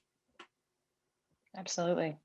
All right. And then for our final question, we will go to Mr. Brantley. Go ahead and unmute yourself and ask your question to me.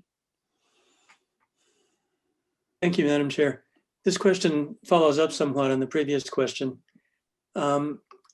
I'd like to ask the speaker, how likely is it that eliminating the Electoral College and moving to a national popular vote where a president is elected by a plurality of the vote would cause a move away from the two-party system and encourage the formation of multiple significant political parties, possibly resulting in the election of a president with a small plurality of the vote. Well, of course, we've had presidents elected with a small plurality of the vote. The election in 1992 of President Clinton comes to mind. I don't know if it would create third parties or a multi-party system. And frankly, looking abroad at some other representative democracies that have multi-party systems, I'm not sure that that's a better way to go. Perhaps it is, but it seems to me that those countries have a difficult time forming governments frequently. We can look at Israel, we can look at Italy, we can look around the world. So I'm not, the founders called those parties factions and felt, along with Plato, that those were the things to be avoided at all costs. So, alas, we still have them, but we need to try to control the mischief that they can do. All right, excellent. And with that, the Attorney General is thanked. Jazz hands. Excellent questions, excellent answers. Wonderful. And yeah, very good. Well, so we are now going to go into our sort of speed round of 2-minute rebuttals, if you will, or closing remarks. This is the time when we've asked the panelists to really respond to what has been said on the other side, in addition to making any new points that occur to them. And so we're going to go in the same order. And so we're going to start with Governor Celeste. Governor Celeste, you have 2 minutes. And you're muted right now. Thank you, Madam Chair. I already lost time unmuting myself. No, it's okay. It's fine. Go for it. Quickly. To my friend, Ms. Feliciano, I think the issue of legitimacy, there are more challenges when an election is thrown to the Electoral College and a candidate wins without a majority vote. And I think you would find that those are the elections most questioned. Does the Electoral College protect us against fraud? Well, certainly in the election of 1960, when John Kennedy won by a few 100,000 votes, there was a deep concern about whether that election was fairly handled in Chicago at that time. So I'm not sure that the Electoral College does anything to protect us on the matter of fraud. On the question of how we might handle the matter of plurality if we were to amend the Constitution and eliminate the Electoral College. The proposal that was endorsed by Richard Nixon, I might say, after his very close election, that proposal required that the winner would receive at least 40% of the popular vote. If that wasn't the case, there would be a runoff between the final two, which would deal with the question. But I want to conclude on the matter of small states and reinforce what my friend and colleague Dean Fisher said. Those of us who've campaigned statewide in Ohio understand that every one of 88 counties is important, even if we won't get a majority vote in those small counties. And in fact, we want to be the governor for all Ohio. And the same thing is true for president. I mean, the idea that in the election in 2016, 2/3 of the events in that election were held in just 6 states. It doesn't suggest that people are really caring about the nation as a whole. And so I believe that the Electoral College, it was founded on a flawed notion of who should be voting and how. And that flawed understanding is a wound for which we still bleed. And I believe strongly that now is the time for us to amend the Constitution and to eliminate the Electoral College. And by the way, to distinguish the CEO, Mr. Sullivan's point, I would adopt nationally the system we use for military voting to ensure that all people have the right to vote in a fair and safe way. Alrighty, very good. And with that, the governor is thanked. Jazz hands once again for Governor Celeste. Yes, very much so. We'll now go to Mr. Feliciano. 2 minutes, sir. You're still muted.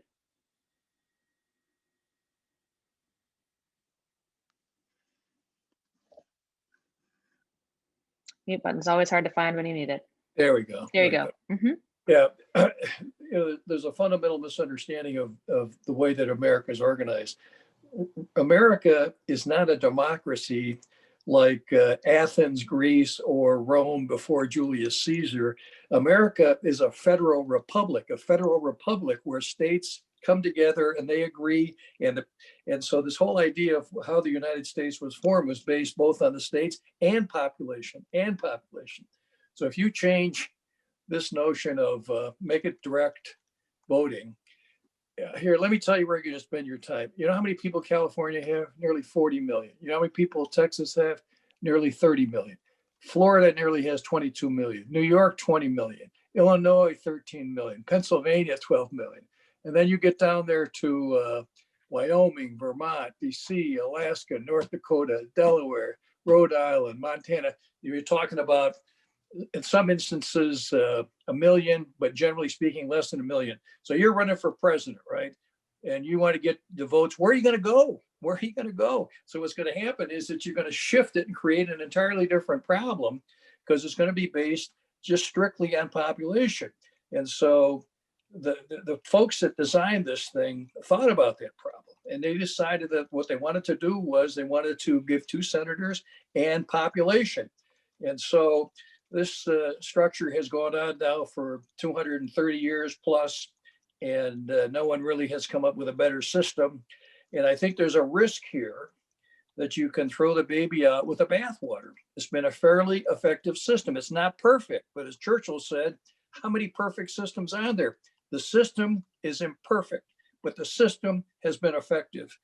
And as my friend Larry Sabato said, who's the professor of at the University of Virginia, distinguished history professor, he says, mend it, don't change it. And so, maybe there's things to change here, but not to amend. I'm sympathetic to the point of view that Lee raised before about winner take all. I think the winner take all is an issue. And I think that's something where there could be, something could be explored where delegates are awarded based on congressional districts and states, so that the winner doesn't take all of the electoral votes, and I think that's a way where you could make it more representative. So, in short, very short, yes. Mend it, but don't change it. All right, that was very short indeed. Well done. All right, with that, Mr. Feliciano is thanked. Jazz hands. Yes, very good. Excellent. Next, we're going to go to Dean Fisher. You have 2 minutes. Go ahead, Dean. Madam Chair, I want to return to something that my friend Governor Strickland said, with whom I had the great honor to serve. He pointed out something that I think has been lost in tonight's debate. And that is the proposition tonight is, should we abolish the Electoral College? I would argue that that's actually not the right question. Should we either abolish or reform the Electoral College?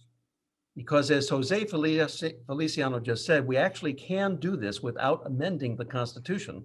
And that point hasn't been made tonight, at least not enough. There's something called the National Popular Vote Interstate Compact, which basically says that if enough states that equal 270 electoral votes commit that their electors will vote for the popular vote winner, then we can essentially do what we want to do without having a constitutional amendment. Now, the other thing I want to say is, wouldn't it be great if Democrats in America today who run for president would have to appeal to rural voters? Wouldn't it be great if Republican candidates for president had to appeal to urban voters? The reason it doesn't happen today is because of the tyranny of the minority, the tyranny of a dozen swing states who literally outvote 40 other states in America. That makes no sense. I want to see a president of the candidate for the president of the United States. I want to see that candidate go to California, a Republican. And I want that Republican to go to the 4.5 million voters in that state who are Republican and appeal to them. I want a Democratic candidate for president to go to Texas and to appeal to the 4 million Democrats in that state. They're ignored.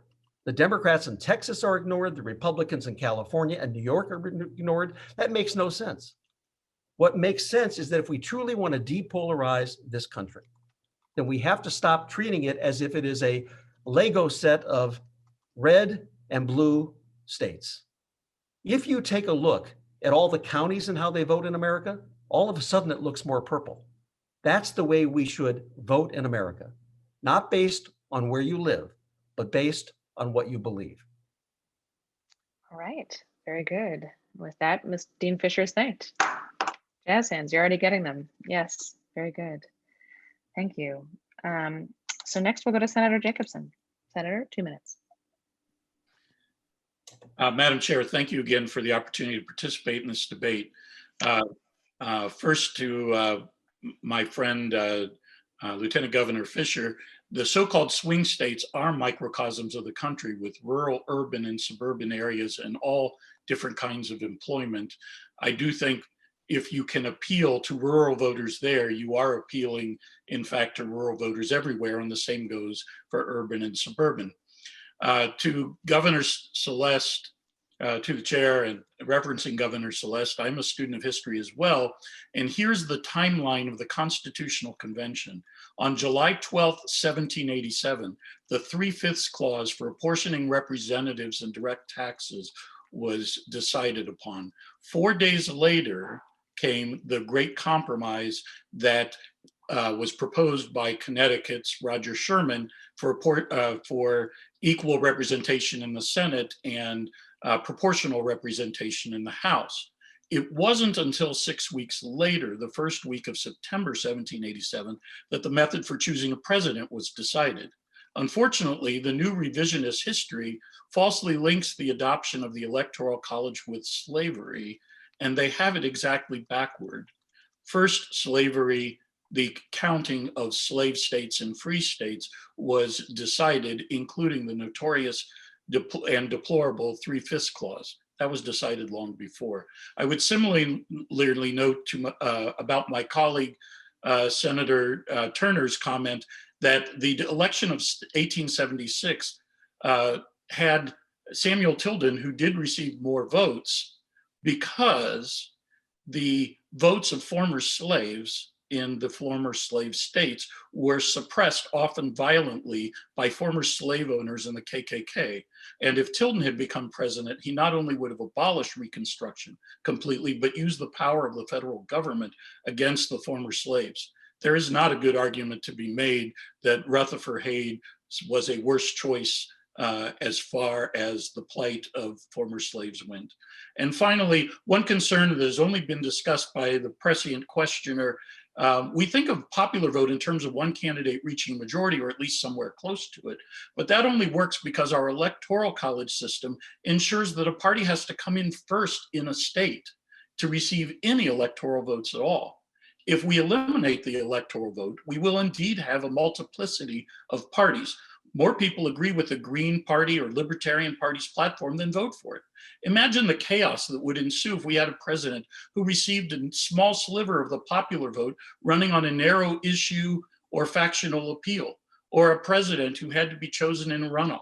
If you think rich people and corporations dominate politics today, imagine how they would dominate a short runoff period where ordinary citizens' voices and money and time could not be marshaled effectively. There are reasonable arguments for reform, but the Interstate Vote Compact is not one. It is decidedly not constitutional, unfortunately, for those who promote it, but there are things we can do and should consider that could make a difference and ameliorate some of the problems. Thank you. All right, very good. Senator Jacobson is thanked. Jazz hands once again, yes, yes, yes. Y'all are doing a great job with jazz hands. Thank you for that. Just sort of makes my evening better. All right, next we're going to Governor Strickland. 2 minutes, sir. And you'll need to unmute. Oh, sorry, Governor, you're still muted. And this doesn't count against your time. Zoom is hard for all of us. Go ahead. Madam Chair, thank you, and thanks all of those who made this debate possible. And I've learned a lot, and I've learned some things from people that I don't agree with. That doesn't mean that my mind has been changed, but I have learned, and maybe it'll sink in, and over time it'll have an effect. Just let me say, in regard to the small state issue, you know, I think our system of government, our federal system of government, takes into account the benefit that small states need. I mean, my God, Ohio has 2 senators, and West Virginia has 2 senators. Maine has 2 senators, and California has 2 senators. So I think the senatorial representation in our form of government really helps small states and gives them a kind of influence that I'm not sure they're totally entitled to, but it's there. The filibuster, you know, can be used by representatives from smaller states, from senators from smaller states. So I recognize the concern for smaller states and for smaller states not being, you know, overwhelmed by the majority. But I think what we really have in this country right now is not a tyranny of the majority, but a tyranny of the majority, a tyranny of the minority.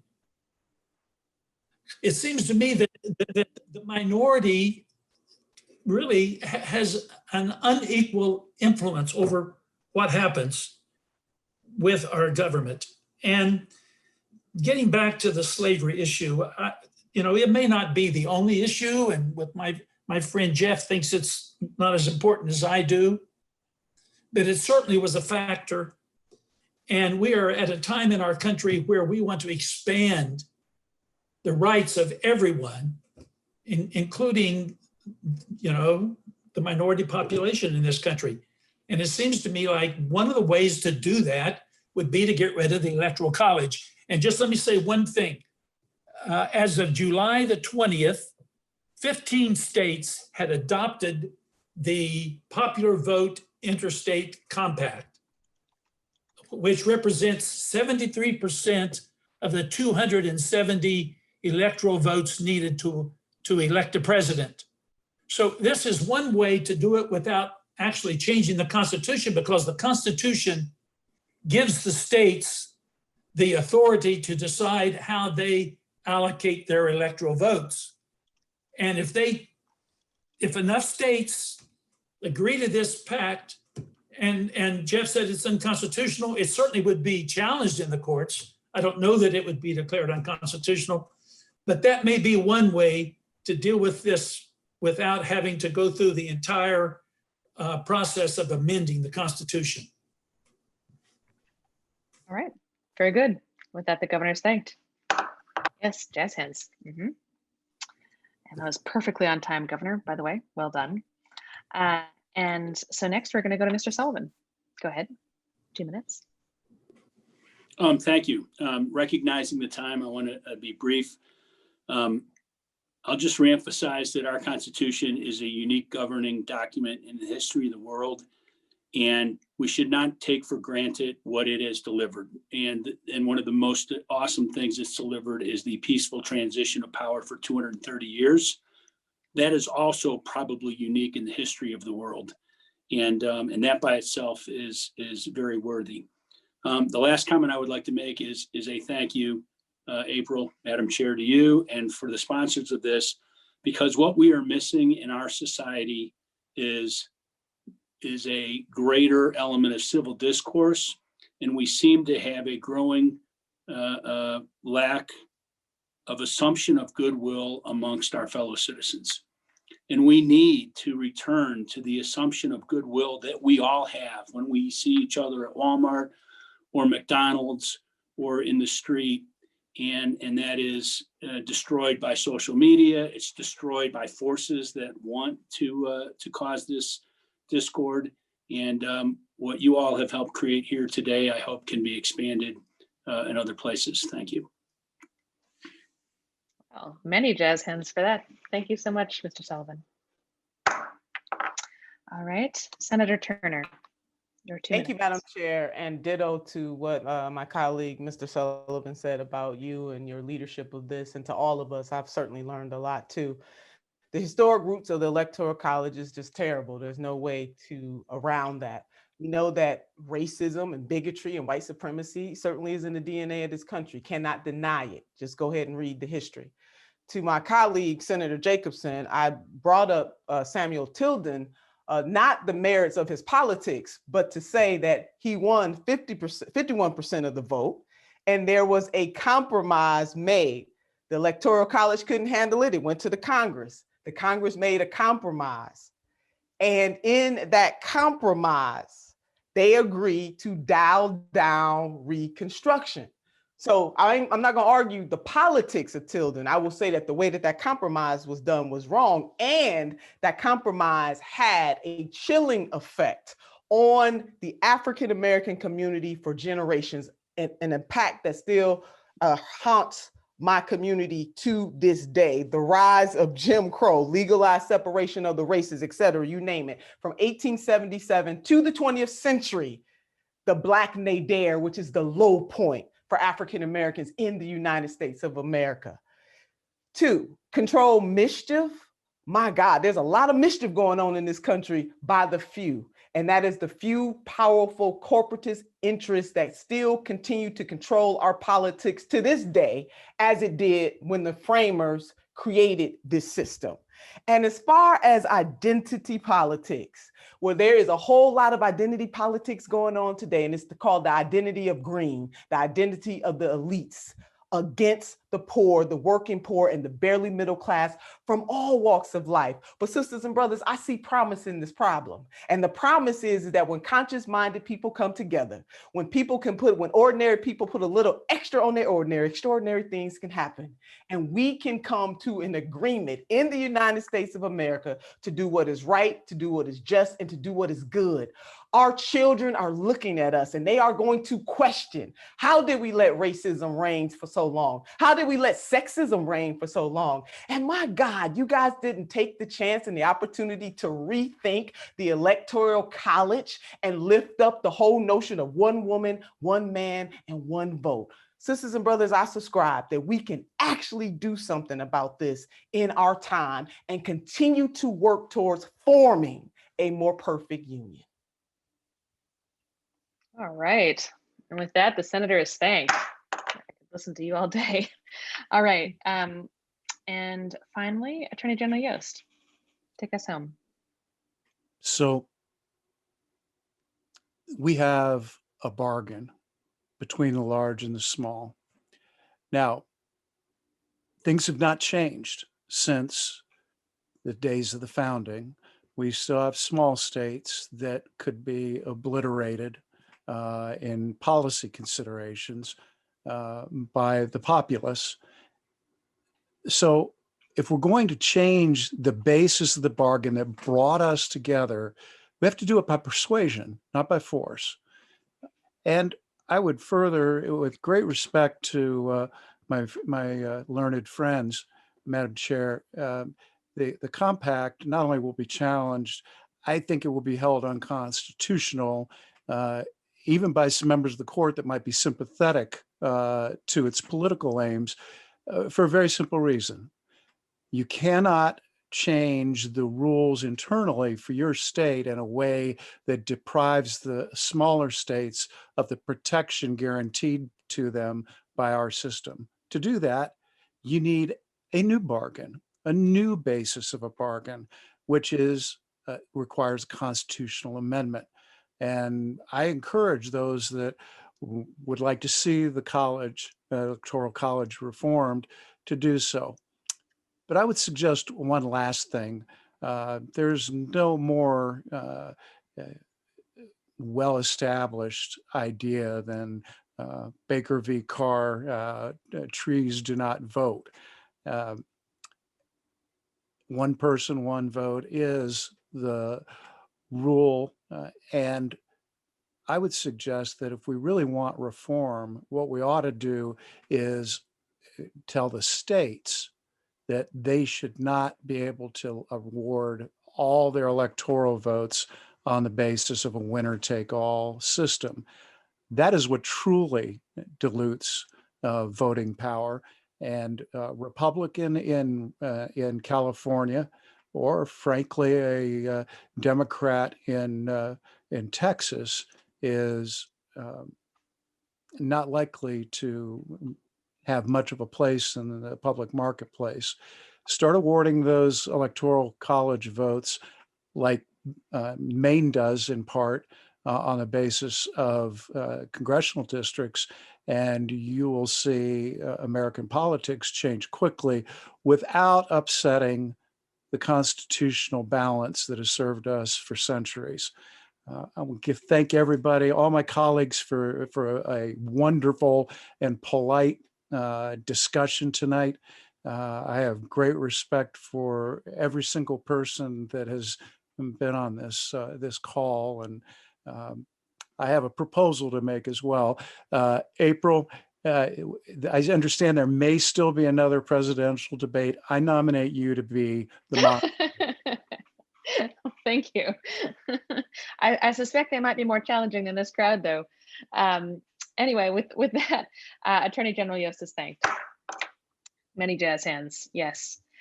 All right, folks. So we're about to officially adjourn the debate, but don't go anywhere because we have just a very short reflection period that we're all going to engage in. And so the first thing we're going to do is officially adjourn, because I'm a stickler for parliamentary procedure. So I imagine that some of you know this, but I would like somebody to say for a motion, I move we adjourn. I don't have to call on you, can just say it. So moved. We adjourn. Beautiful. I love working with people who know this stuff. And was there a second? That's what I was looking for. Second, beautiful. All right, the motion having been moved and seconded, we are adjourned. So like I said, this is one of the most fun parts of the debate is actually, or of our event tonight, is actually what we're going to do right now. And that's reflect on the experience of the last 2 hours. I've been getting comments already from, text messages from my parents and things saying that this is one of the best debates they've ever seen. And so the first thing I want to do is just encourage everybody to give a round of jazz hands for everyone who participated in this and everything that happened to make it possible. So we've opened up the chat, and I'd like anybody who's watching and folks in the room to answer 2 questions. And they are, what did you learn this evening and what did you enjoy? And I feel like I don't have to say this to you all, but occasionally people are like, well, I learned that the other side is wrong. And so, don't do that, but go ahead and panelists, you can just raise your hands and I'll call on you, but we're just looking for what did you learn and what did you enjoy? And Governor Strickland, you're first. I learned a good deal of history from Jeff and from Dick and from Lee. And I was hugely impressed. And I was a history major in college, but I couldn't have done what they did tonight in terms of laying out the history. And so thank you, all 3 of you, for that. Well, and Frank as well. Thank you. Absolutely. I'm going to remind or just ask those of you who are putting messages in the chat to send them to all panelists and attendees, because we want everybody to be able to see this. I'm seeing really good comments come in. Governor Celeste. I learned that we need a better gender balance in our panel. Yep. Totally. Further comments. Dean Fisher. I was intrigued by something that Attorney General Yost said, because he actually did something that I think is important in a debate, and that is to search for common ground. And he said that maybe we should reconsider the winner take all. Even if his proposal would not reach the outcome that I desire, to me, that's what you want in a debate, to find ways that we can at least find some common ground. And to me, the essence of the Electoral College deficiency isn't the fact that it's a winner-take-all system. And although I would not prefer the congressional representation solution that he suggested, it is far better than the one we have now. And I think that's part of the debate, looking for common ground. Absolutely. Others? I had the opportunity to see firsthand the passion of Senator Turner, which I missed because I left the Senate right before she arrived, and a great deal of respect for that. And I feel myself fortunate for not having had to debate it every day for several years. Absolutely. Other folks, things you learned or enjoyed?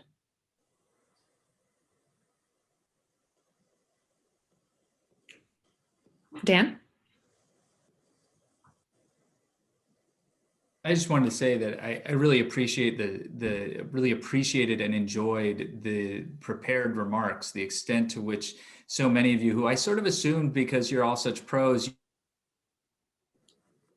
and you didn't. You all prepared these sort of remarkable points of view and statements, and I really appreciated that. Madam Chair.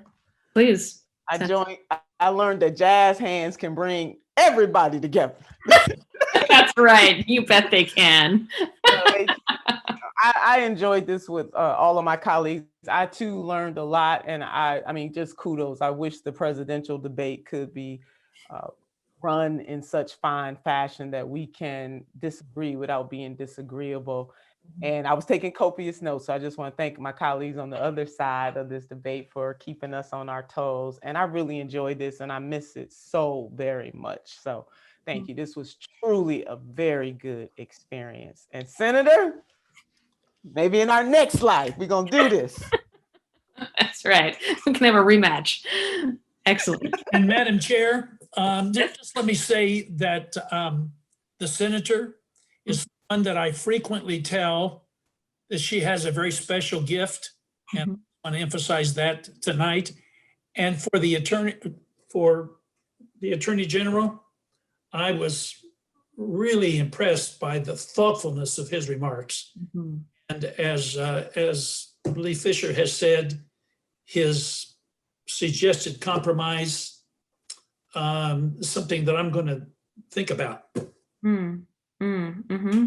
Yeah, we just did the order of speeches alphabetically, but I felt like we really had strong sort of ending notes there. So speaking of that, Attorney General, go ahead.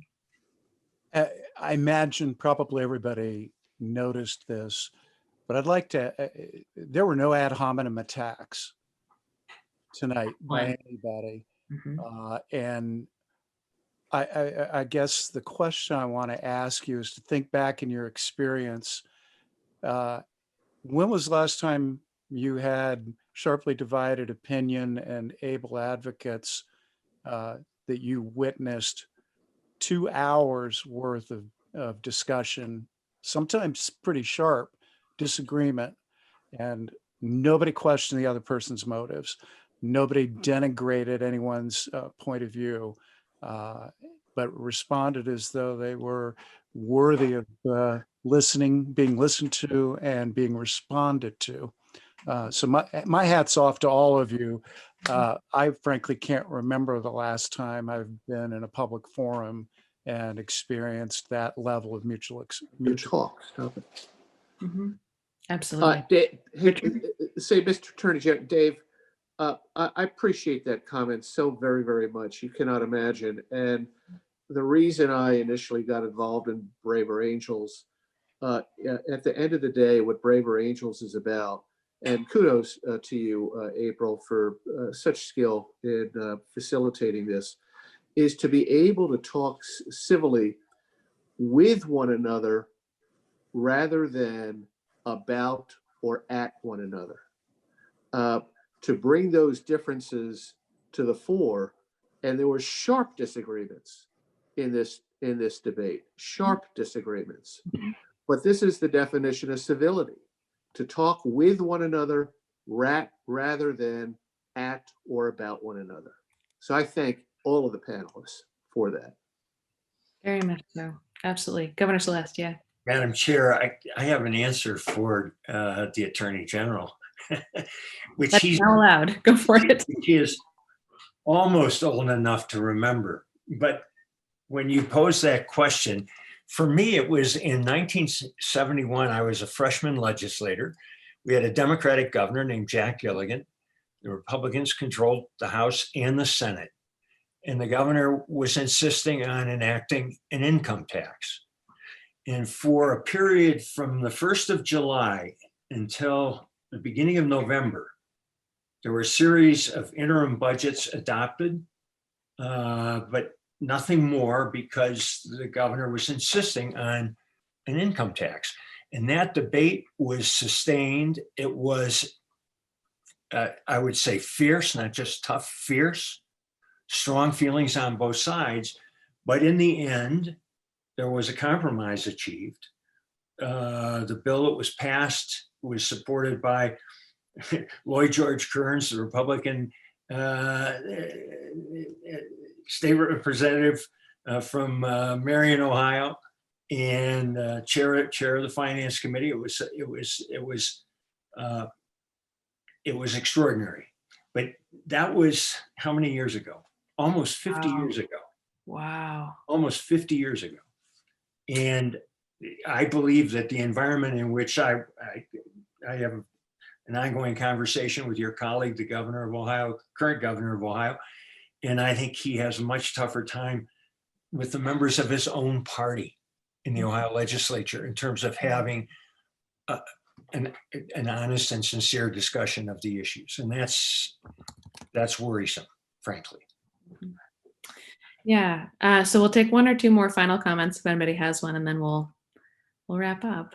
Well, I just want to say for myself that this has been such a pleasure. We have different debates have different feels, and sometimes, I mean, hard isn't always bad, conflict isn't always bad, but there's just really something special and palpable when a group of people really take the Braver Angel spirit, which is of course the best of the American spirit, and just live it out. And so this has been a pleasure, really. Like you said, Senator Turner, it's just, it's a really special experience. And so, yeah, jazz hands, absolutely. Yeah, which can bring us all together. I love that.